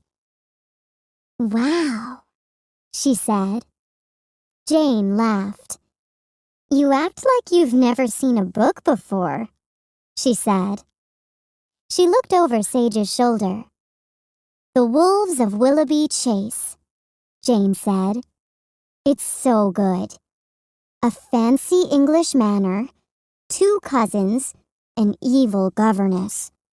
A terrible orphanage." She sighed. "It's one of my favorite books of all time." "It sounds really exciting," said Sage. Jane smiled. "Keep it. I've got another copy." Sage carefully placed the book in her backpack. When she turned back around, she spotted something colorful lying on top of Jane's bookshelf. It was a pretty t-shirt with a multicolored heart in vibrant pinks, purples, and blues. "What's that?" she asked curiously. "Oh, it's just a t-shirt I made," said Jane offhandedly. But Sage was intrigued. She gazed at Jane's creation, taking in the bright colors, the artful placement of glitter. "You made this?" Sage said. "It's beautiful." Jane laughed. "I've got a dozen of them." At Sage's look of surprise, she shrugged. "I've had a lot of free time on my hands since we moved here." "Amazing," said Sage. So Jane taught Sage how to make her very own gorgeous glittery t-shirt. Sage tore different colors of crepe paper into small pieces, arranged them into a star shape, of course, and sprayed the pieces carefully with a water bottle filled with a pungent liquid called white vinegar. The wet paper left colorful shapes on the t-shirt. Jane then hit the shirt with a blast of glitter spray. "You did a great job," said Jane when they were done, and Sage's t-shirt lay drying on the desk. "Just wait till it dries." "Thanks," said Sage. "You're a good teacher." She held out her multicolored hands and wiggled her fingers, just like her professor had shown them. "Jazz hands," said Sage. Jane laughed. "Oops, I forgot to give you gloves," said Jane. "Never mind," said Sage. "They're kind of pretty in a weird way." "That was fun," said Jane. Then she sighed. "But we still don't have a plan for my birthday. Can you please stay for dinner so we can keep working on it?" Sage touched the hem of her still damp t-shirt and smiled. "Don't worry," she said to Jane. "I've got it all figured out, and I'd love to stay for dinner." Jane's father sat at the head of the dining room table and sniffed the air. "Are we having pineapple upside-down cake for dessert tonight?" he asked hopefully. "It smells so good." "No," said Mrs. Newman. "We're having ice cream." She wrinkled her brow. "That's funny. I smell cake too, but it smells like chocolate to me." Sage stared at them. This was getting weird. "Please pass the food," she said. Mr. Newman chuckled. "You mean the spaghetti and marinara sauce?" "Sure." Sage finished 2 bowls of spaghetti. It was awkward to eat, but it was delicious. For dessert, they had something called strawberry ice cream. It was cold, sweet, and a lovely shade of pink. After draining her 3rd glass of chocolate milk, Sage volunteered to help clean up. As soon as she and Mrs. Newman were alone in the kitchen, Sage turned to her. "I have an idea," she said, looking deep into the woman's hazel eyes. "Why don't I sleep over at your house tonight?" Jane walked in, holding a handful of forks, knives, and spoons, which she dumped into the sink with a clatter. "I have an idea," Mrs. Newman said to Sage. "Why don't you sleep over at our house tonight?" Jane's face lit up as she wiped her hands on a dish towel. "Really?" she said, giving her mom a quick hug around the middle. "That would be great!" She grabbed Sage's arm and steered her out of the kitchen and up the stairs. "My mom must really like you," she said. "She never lets me have sleepovers on a school night." After deciding to wear their new t-shirts to school the next day, the 2 girls did their homework, which Sage finished with impossible speed, and got ready for bed. Sage headed to the bathroom to slip into a nightgown she had borrowed from Jane. She turned to the mirror and stared at her transformed, wishling-looking self. Then she recalled Lady Stella's parting words to her. "Don't forget your mirror mantra." She could use a jolt of positivity. But what was it? Sage closed her eyes and searched her memory. Then she opened them, reached up, touched the mirror and said, "I believe in you. Glow for it." Sage gasped as her reflection suddenly transformed. Her hair was its usual bright lavender, her skin was sparkly, and her eyes were clear violet once more.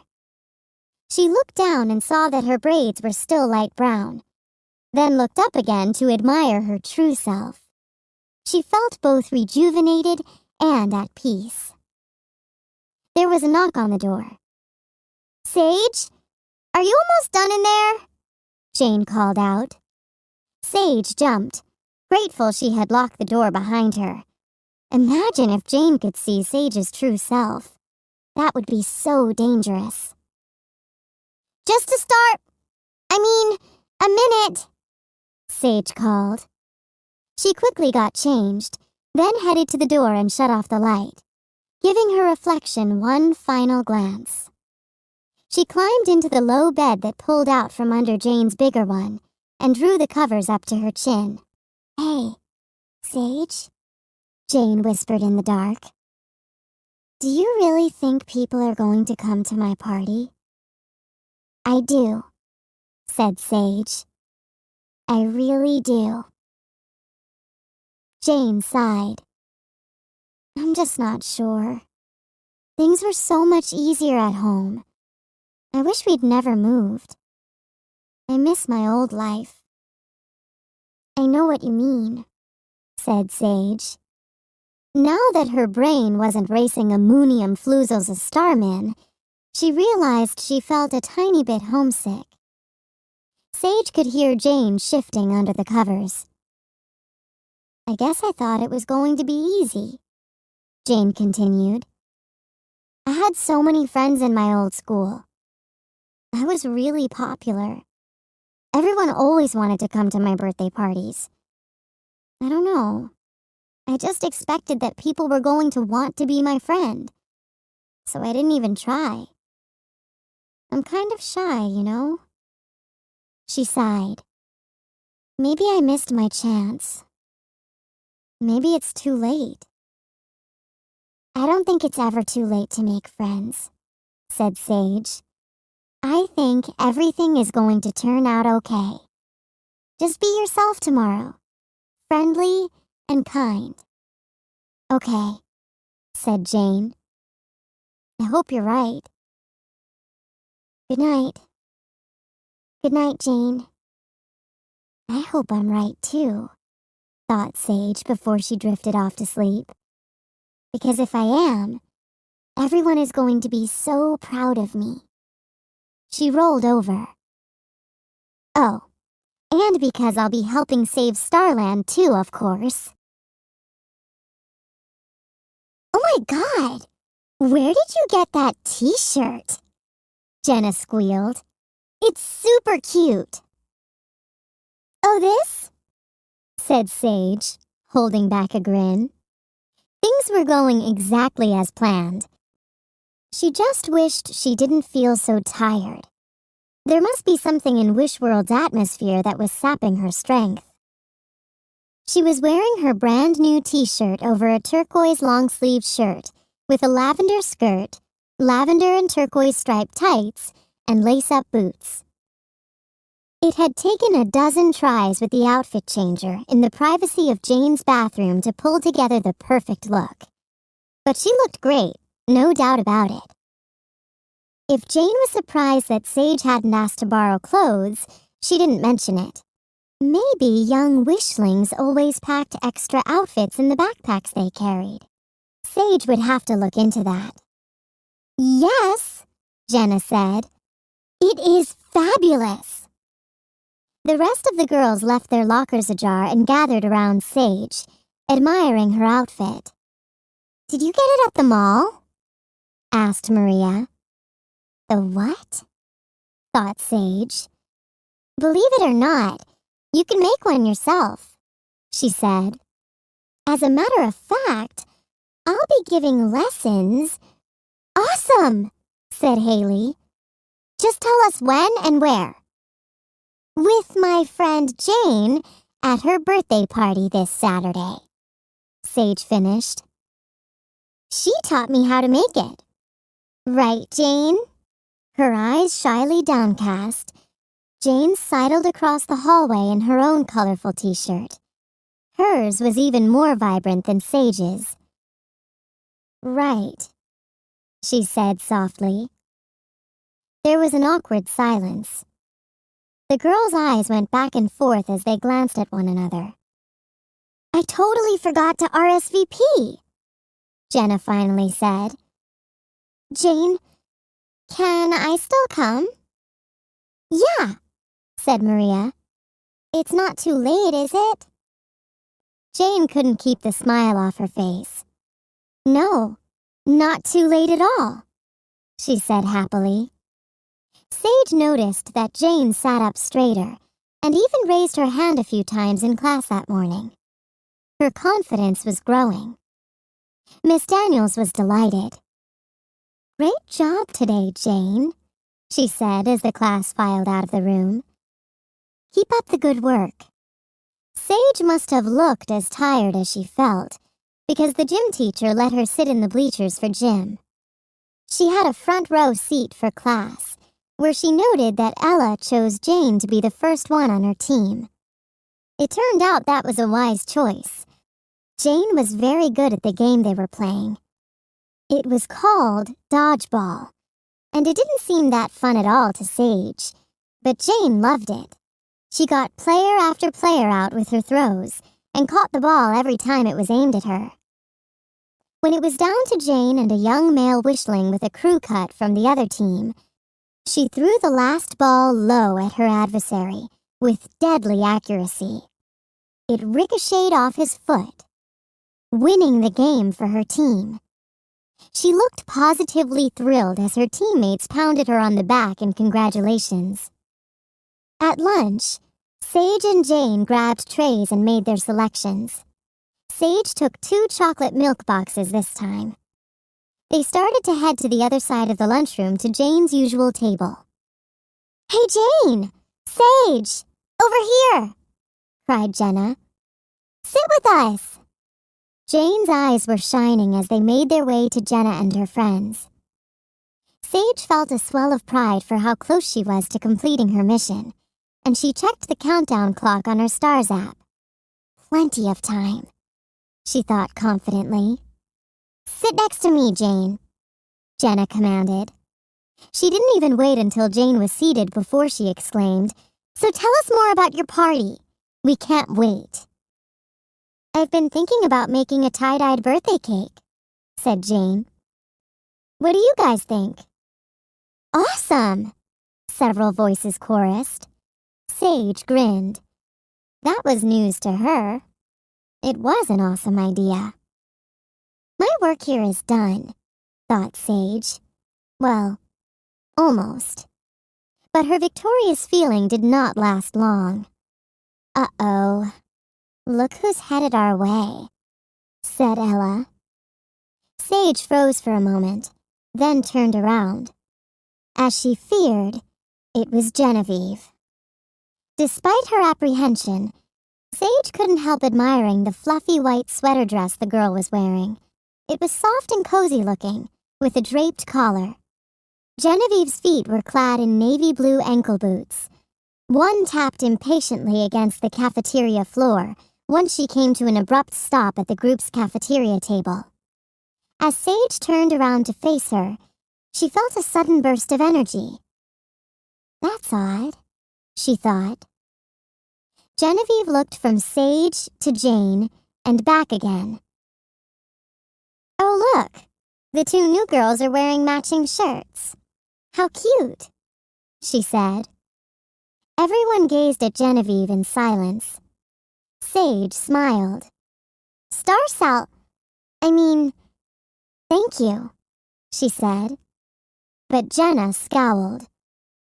"My mother always says if you don't have anything nice to say, don't say anything at all." Genevieve looked pained. "But She took a deep breath. "I have an idea." Suddenly, Sage realized what was going on. Genevieve was being sarcastic again. She was making fun of Jane and messing up Sage's plan. Sage felt her cheeks getting warm. She could hear Gran's voice saying, "Take a deep breath before you speak, Sage. You can choose a better response." But she didn't listen. She stood up and faced the girl. "I have an idea too," she said. "Why don't you leave us alone?" Genevieve's face sort of crumpled. "Fine," she said. But then she suddenly glanced down and shrieked, "Look what you've done!" Sage looked down and realized she had been clenching her box of chocolate milk in her angry hands, squeezing its contents all over Genevieve's sweater dress. It was a complete and utter mess. To her dismay, the girls at the table, everyone except Jane, erupted into laughter. Mission 1, Wishworld Observation Number 8. Wishling clothing really does stain. "You ruined my cashmere dress!" Genevieve yelled. She looked as if she was going to cry.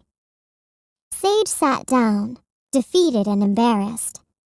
Her red-hot anger had disappeared as quickly as it had surfaced, replaced by an overwhelming feeling of sorrow. Genevieve spun on her heel and stormed off, her golden bracelets jangling. "Don't worry about her," said Jenna. "She deserves it. She's so mean. Besides, her parents can just buy her a whole closet full of new dresses." But Sage felt terrible anyway, and she felt dreadfully tired. So tired, she could hardly force herself to stand when the end of lunch bell rang. "Oh well, at least my mission is under control," she thought. Jane was visiting her grandmother that night, so the two girls said goodbye after school. "Come to my house early tomorrow," Jane called, and Sage promised she would. Sage headed back to the park where she had landed. She was excited to use the special tent that Lady Stella had told her about. When she got to the park, she reached into her backpack and pulled out her stars app to project her special tent. Before her unbelieving eyes appeared a large, luxurious sleeping quarters. It was invisible to wishlings, and once inside, Sage herself was undetectable. She was pleased to realize that it contained anything she would need: food, light, hollow books, and her favorite blanket. It was warm, comfortable, and extremely cozy. Later that night, tired as she was, Sage couldn't fall asleep. She just couldn't shake the nagging feeling that something wasn't quite right. Sage opened the tent flap and gazed up at the heavens. Suddenly, a falling star illuminated the night sky with a flash of brilliant light. A feeling of peace swept over Sage, and she smiled. Comforted, she closed her eyes and fell into a deep and dreamless sleep. It had been a very busy morning, but everything was almost ready, and the backyard looked perfect. The tables were covered with brightly patterned tablecloths and jars full of eye-popping displays of wildflowers. The tree branches were twinkling with fairy lights, and paper lanterns hung between the trees. A colorful banner with a letter on each triangular flag spelled out, "Happy Birthday, Jane." A fun photo booth was set up in a corner with a polka-dotted backdrop and silly paper props, like hats and fake eyeglasses. Jane's mother was heating up the grill, and her father was practicing playing DJ, and he was actually pretty good. Jane bustled about, setting up the make-your-own tie-dyed t-shirt table. She looked up at Sage. "Hey! The guests are going to be here in 15 minutes. Go get dressed." Sage looked down at her dusty t-shirt. "Good idea," she said with a laugh. She headed upstairs, glancing down at her stars app. 75 starmins to go on the countdown clock. Talk about cutting things close. Sage took a last look around Jane's bedroom as she packed up her backpack. These wishling artifacts, her notebook and pencils from school, her math book, and the paperback that Jane had given her, would be of real interest to her Wishers 101 teacher, Professor Alara Ursa. Sage put on her tie-dyed shirt. She used her outfit changer to select a pretty lavender skirt, turquoise leggings, and lavender flats with big flowers on them. Just as she finished brushing and braiding her hair, the doorbell rang. She bounded downstairs and opened the door with a smile. "Welcome to Jane's..." She blinked in surprise. "OMS! What are you doing here?" In front of her was a familiar face, Tessa. Sage blinked at her in surprise. What? But you're sparkly, and your hair is still green," Sage managed to get out. Tessa was as shimmery and vibrant as she was at home. Tessa grinned. "You look sparkly too," she told Sage. "I think we can see each other as we actually are." "Aren't you going to invite me in?" asked Tessa. "Why are you here?" Sage said huffily. "Everything's fine. The party is about to start. I'm just going to collect my wish energy and come back home." Tessa smiled. "Sage, relax. I'm sure it's no big deal, but Lady Stella thinks that something might be a little off with your mission. Your wish energy levels were getting low, so she sent me down to check things out," she said. "Your vital signs were worrying her. It was pretty clear that your strength levels were falling, and that is the classic sign of a mission gone wrong." Sage shook her head. "So I'm a little tired. So what? Look, as soon as the first guest arrives, the wish will come true. The countdown clock will stop. You'll see." Just then, Jane came in. "Hey, Sage, tell me if I'm just being crazy." Her voice trailed off. "Hello," she said. "Sage, I didn't know you invited a friend." "Yes," Sage said quickly. "I hope that's okay. This is my friend Tessa." "No, that's awesome," said Jane. "Pleased to meet you, Tessa. The more the merrier. Make yourself at home. We have tons of food and extra t-shirts you can make." She pulled Sage aside. "I'm just freaking out a little," she said softly. She pointed at her t-shirt. "I wish the shirts were fancier. Doesn't it feel like something is missing?" "Oh, don't be silly," said Sage. "They're perfect just the way they are." "I guess you're right," Jane said with a sigh. "I just wish they were a little cooler looking." The doorbell rang. "The guests are here!" Jane squealed.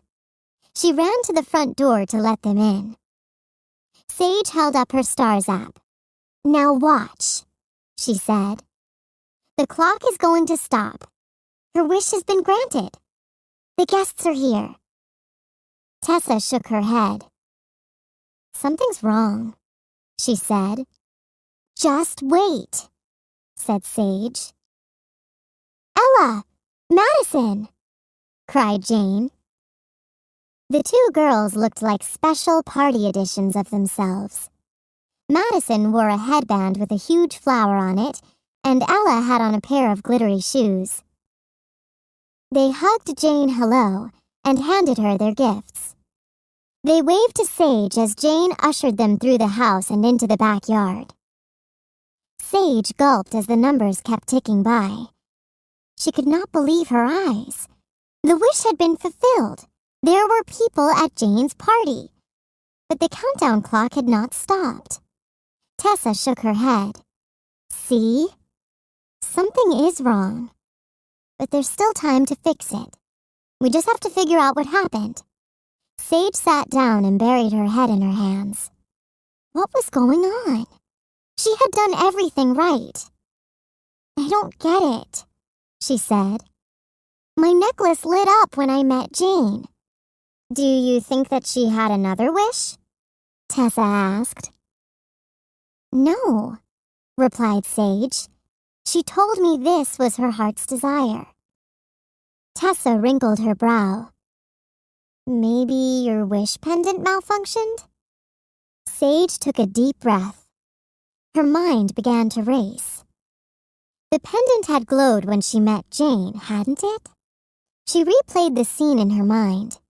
She met Jane, stepped back to look at the glowing pendant, and bumped into Genevieve. Oh, Starf. Genevieve. The girl whom she had sprayed with an entire container of chocolate milk, the girl who totally disliked her, the one girl who was not invited to the party, was her wisher. Sage stood up and walked to the door. Where are you going? Tessa asked. Sage shook her head. There's not enough time to explain, but I think I know how to fix this. I'll be right back. She raced outside to find Jane, who was grinning. Her cheeks flushed pink with excitement and happiness. Sage ran to the front gate, throwing it open and nearly knocking over one of Jane's guests in the process. She had wasted all her wish energy on the wrong wish. She couldn't even rely on her secret talent to help make this wish come true. She was all on her own. And she literally didn't have a starman. Make that a second to lose.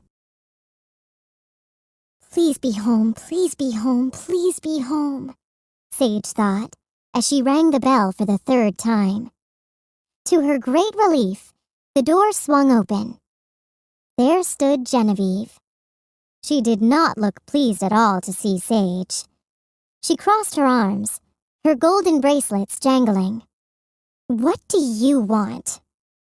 Genevieve asked crossly.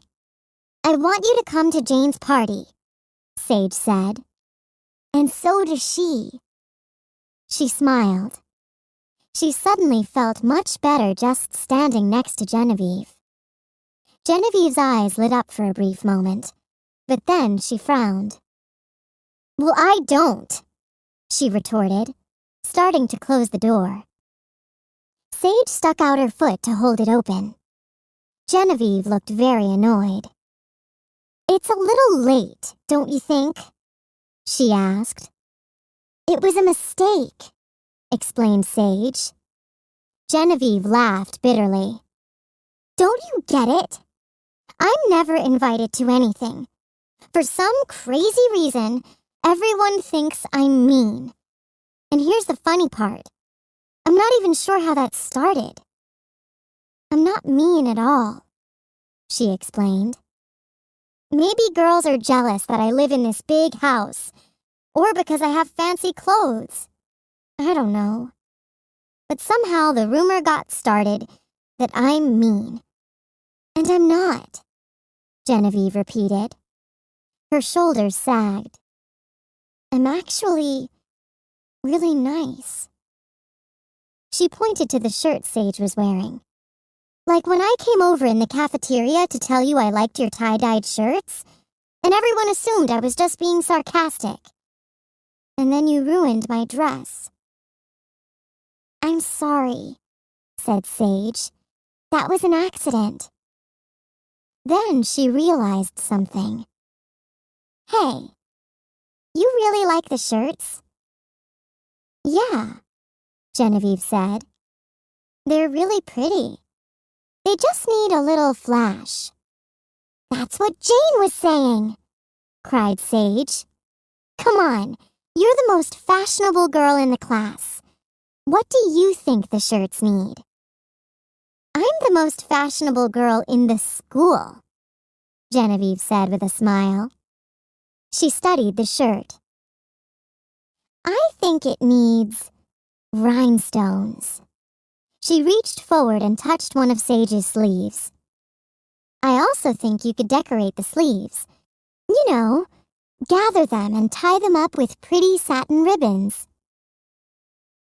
Sage nodded excitedly. Jane is going to love it, she said.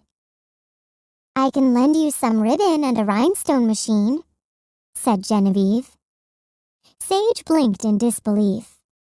Genevieve really was nice. Actually, said Sage, I was hoping you could bring them to the party, to show everyone how to use them. Genevieve paused for a moment. She bit her lip, sucked in her cheeks, and crossed her arms. You wish people would realize that you really are a nice person, guessed Sage. Oh, how she could have used her mind-reading skill just then. Then you would be invited to birthday parties, like Jane's. Genevieve looked embarrassed. Sage jumped as a zap of electric current raced down her spine. It was like Professor Lucretia Delphinus had described, only much more intense. Are you okay? Asked Genevieve. Sage nodded briskly. She did her best to collect herself and said, I can't think of anything nicer than helping someone out at their birthday party. Genevieve still didn't look convinced. Sage grabbed her hand. Humor me, Genevieve, she said, and repeat after me. I believe in you. Glow for it. Genevieve rolled her eyes. What?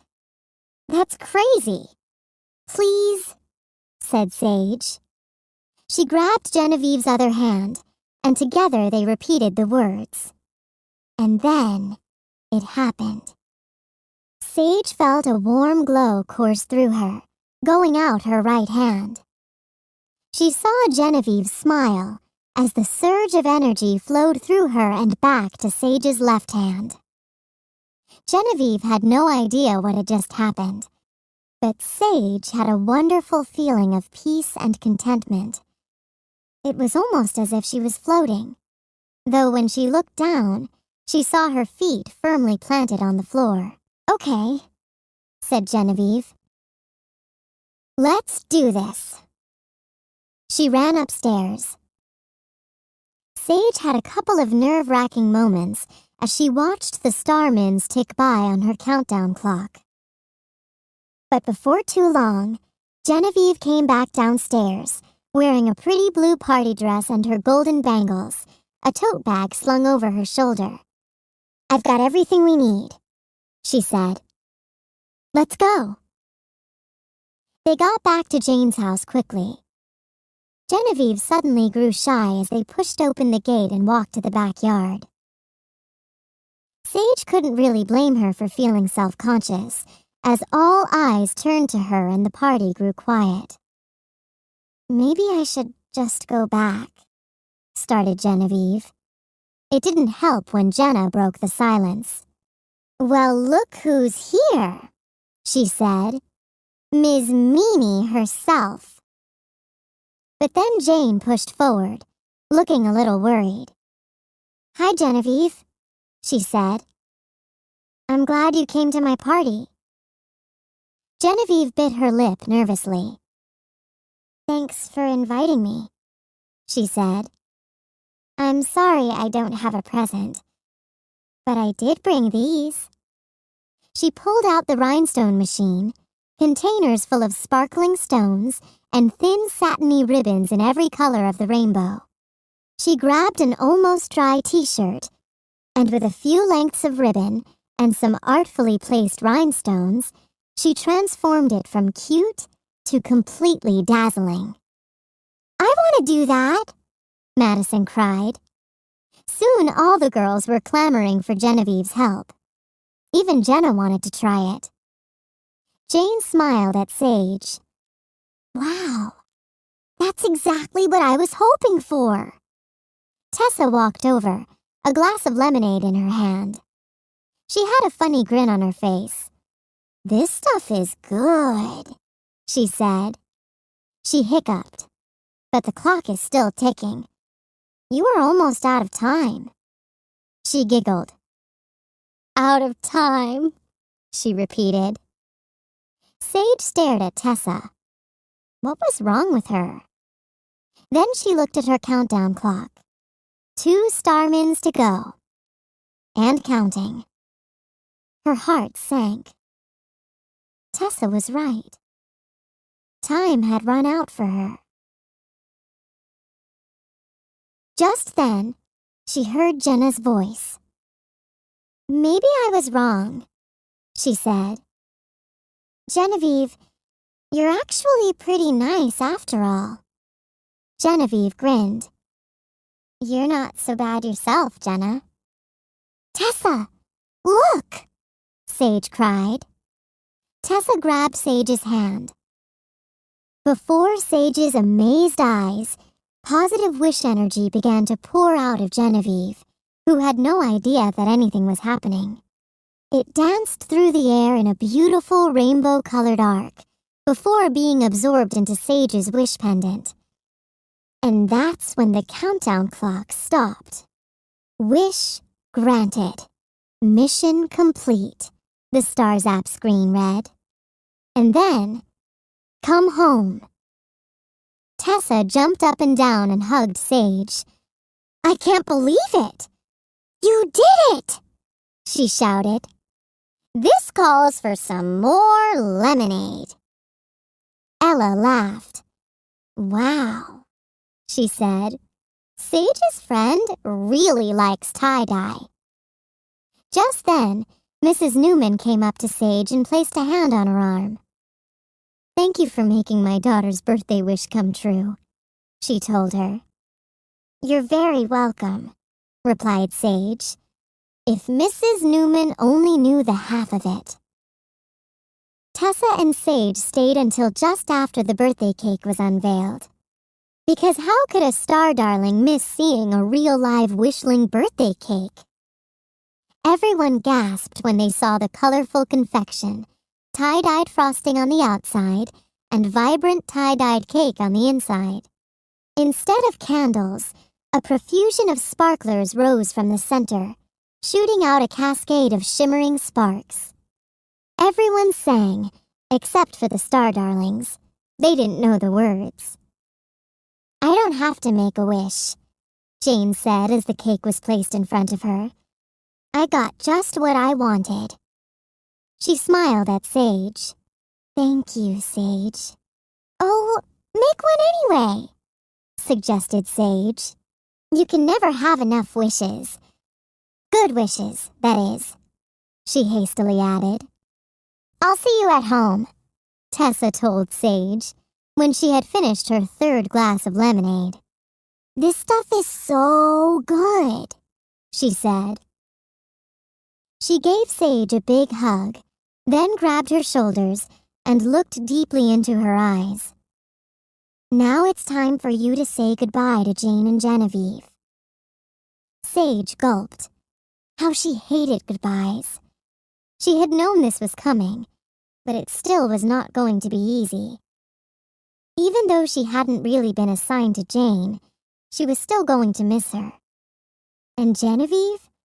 She would never forget her first wisher. Ever. Sage found Jane and Genevieve together, chatting like old friends. "I need to talk to you two," Sage told them. "In private." The 3 girls walked to the front yard. Sage took a deep breath, anxiously poking at a balloon from the bunch tied to the fence. Jane's cheeks were flushed with excitement. "I can't believe it," she gushed. "What a great party! Genevieve really made the shirts look awesome." She added, "We're going to go shopping together tomorrow. Isn't that great?" Genevieve smiled. "And we were both invited to Jenna's sleepover next weekend." Sage smiled. Genevieve's wish was so powerful and so pure because it hadn't just involved her. It had affected everyone else at the party. By sharing yourself and your talents with everyone today, you made yourself happy. But you also brought joy to others, Genevieve, Sage told her. Now you have to remember to take that happiness and hold on to it. You can close your eyes whenever you want and visualize your wish coming true, and feel that same happiness all over again." The two girls looked at each other and nodded. "Thank you, Sage. You made both our wishes come true today," Genevieve said. "Yeah, everyone is saying that this is the most fun party ever." Jane's voice softened. "Sage? Why do you look so sad?" "I've gotta go," Sage said, her voice thick. She was unable to meet Jane's gaze. "It has been great getting to know you guys and—" Then her voice trailed off. But she had an idea. It went against everything she had been warned about. However, it just felt right. Summoning her energy, she held her wish pendant tightly in her hand and recited, "Starlight, star bright, the first star I see tonight. I wish I may, I wish I might, have the wish I wish tonight." Jane and Genevieve looked at her oddly, but their expressions quickly changed to ones of amazement. A warm glow came over her, and Sage could feel it coursing through her body, from the ends of her braids to the very tips of her toes. She glanced down at her now lavender hair and admired her skin, which was glimmering once more. Jane and Genevieve just stared, their eyes wide, almost entranced. "Oh, Sage," Jane breathed. "You're so beautiful." Jane reached over and touched Sage's hair. "Your hair is lavender. And your skin is so sparkly." Genevieve shook her head. "How in the world?" Without thinking, Sage leaned forward and gave first Jane and then Genevieve a tight squeeze. When she stepped back, she had returned to her dull wishling appearance. The two girls stared at her blankly. "Are you two okay?" Sage asked them. The girls both had curious but distant looks on their faces. "Excuse me," Jane said, "but do I know you?" She smiled politely, waiting for an answer.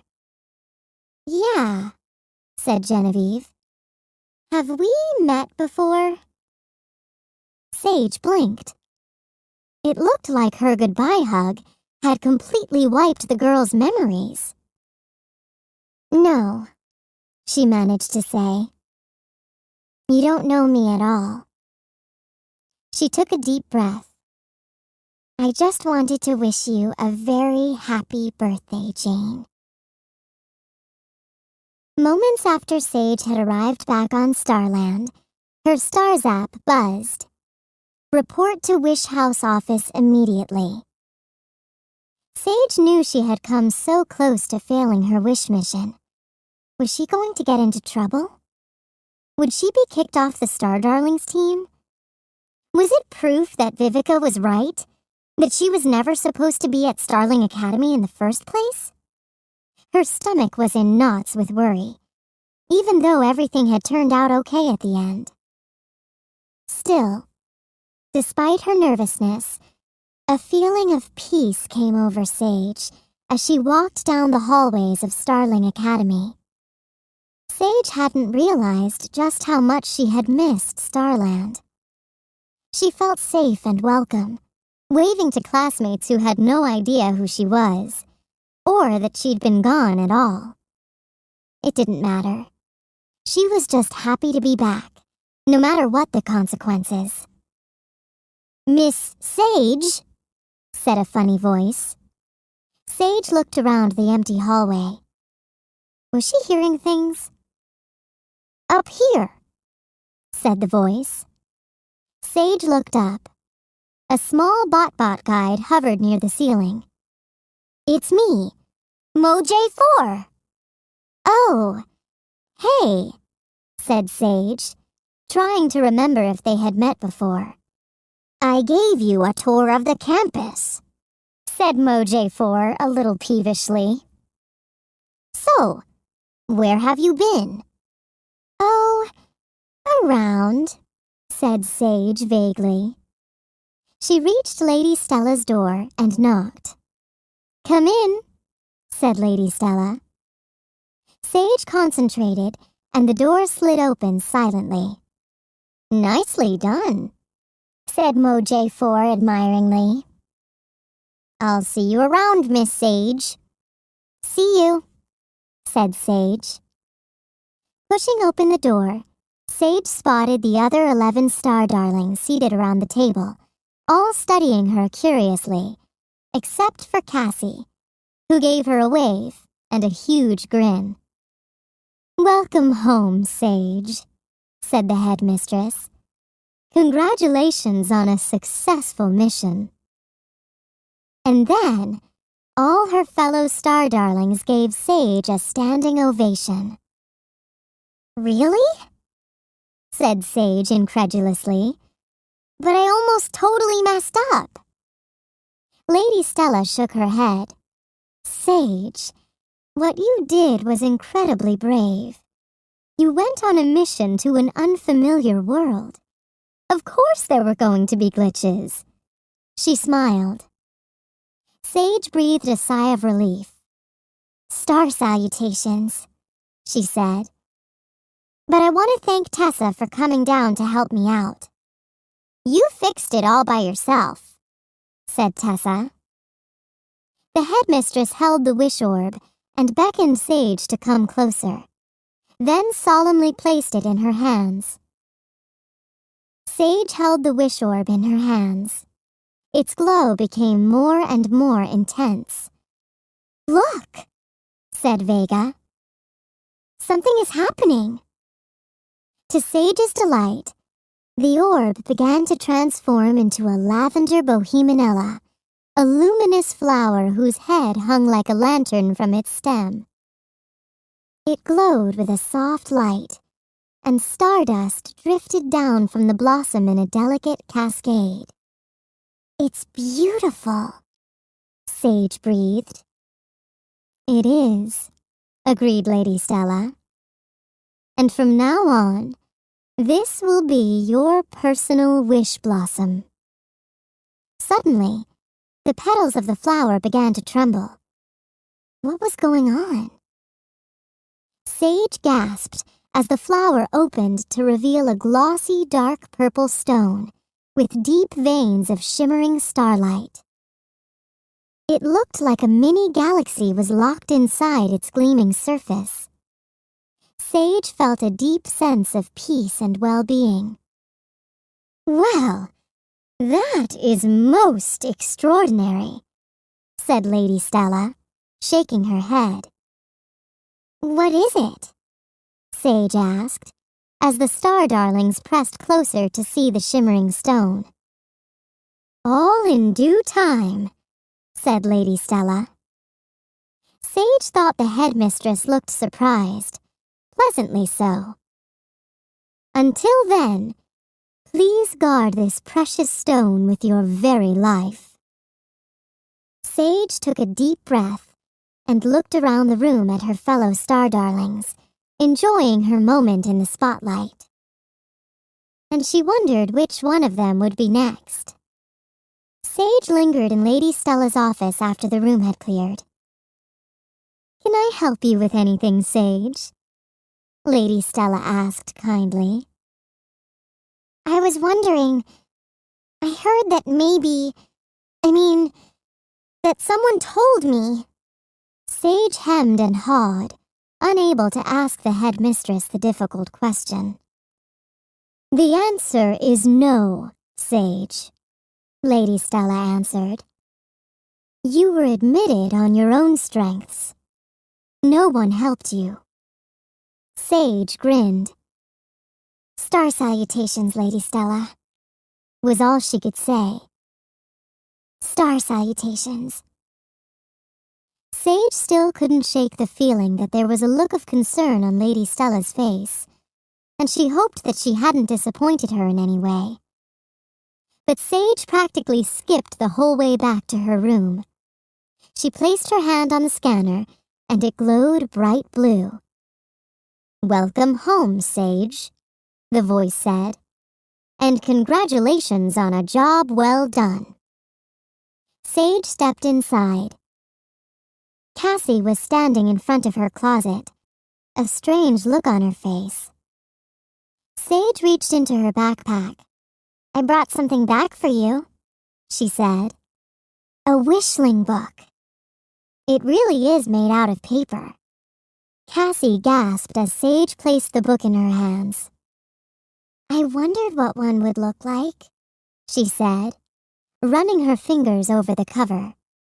She opened it and immediately started devouring the words.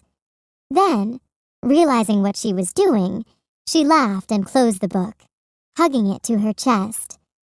"Wow, this is incredible. Star salutations, Sage. I'm glad you're back." Then she added shyly, "It was kind of lonely without you. I did a lot of thinking while you were away, and there's something I have to tell you." She fidgeted nervously. "Do you want to tell me about your pet gopher?"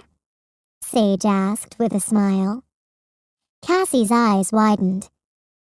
"How did you—" "I had some time to think about it when I was alone on Wishworld," Sage explained. "I put it all together. The dream I had, which wasn't really a dream, was it? The green globule you ate, the glow from the closet, the sweet music." Cassie opened her closet door. "Don't be afraid," she said. "You can come out." A small, furry, winged creature flew out, nuzzled Cassie's cheek, and landed on her shoulder. It began to sing the same beautiful song that Sage had heard, its belly glowing contentedly. "I was afraid to tell you," Cassie said. "I wasn't sure if you liked pets." "I do," said Sage, "especially a cute one like this. What's his, or is it her, name?" "Biddy," said Cassie, blushing. "She was my mom's when she was little," she explained. Cassie lowered her eyes. "She really means a lot to me. Are you sure you're okay with this? Starling Academy has a no-pet policy, you know." "It does?" said Sage. "It's in the student manual," Cassie explained. At Sage's blank look, she added, "You said you read it." "I must have skipped that part," said Sage. Cassie giggled as the gopher took off and landed on her head. "I hate to break the rules, but I'm so homesick, and Biddy would be miserable without me." She smiled at her roommate. "I'm so glad you know. You can take care of her when it's time for my mission." "Absolutely," Sage said with a yawn. She got herself ready for bed in record time and slipped underneath the covers. "So, tell me all about it," Cassie said, her eyes shining.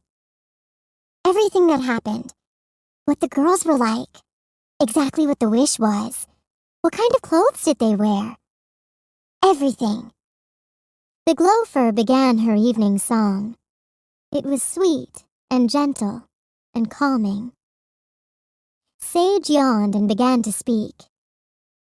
"It was a pretty bumpy ride down to Wishworld. I landed on a hill in the middle of a park and then Sage fell asleep, mid-sentence. Her story would have to wait until tomorrow.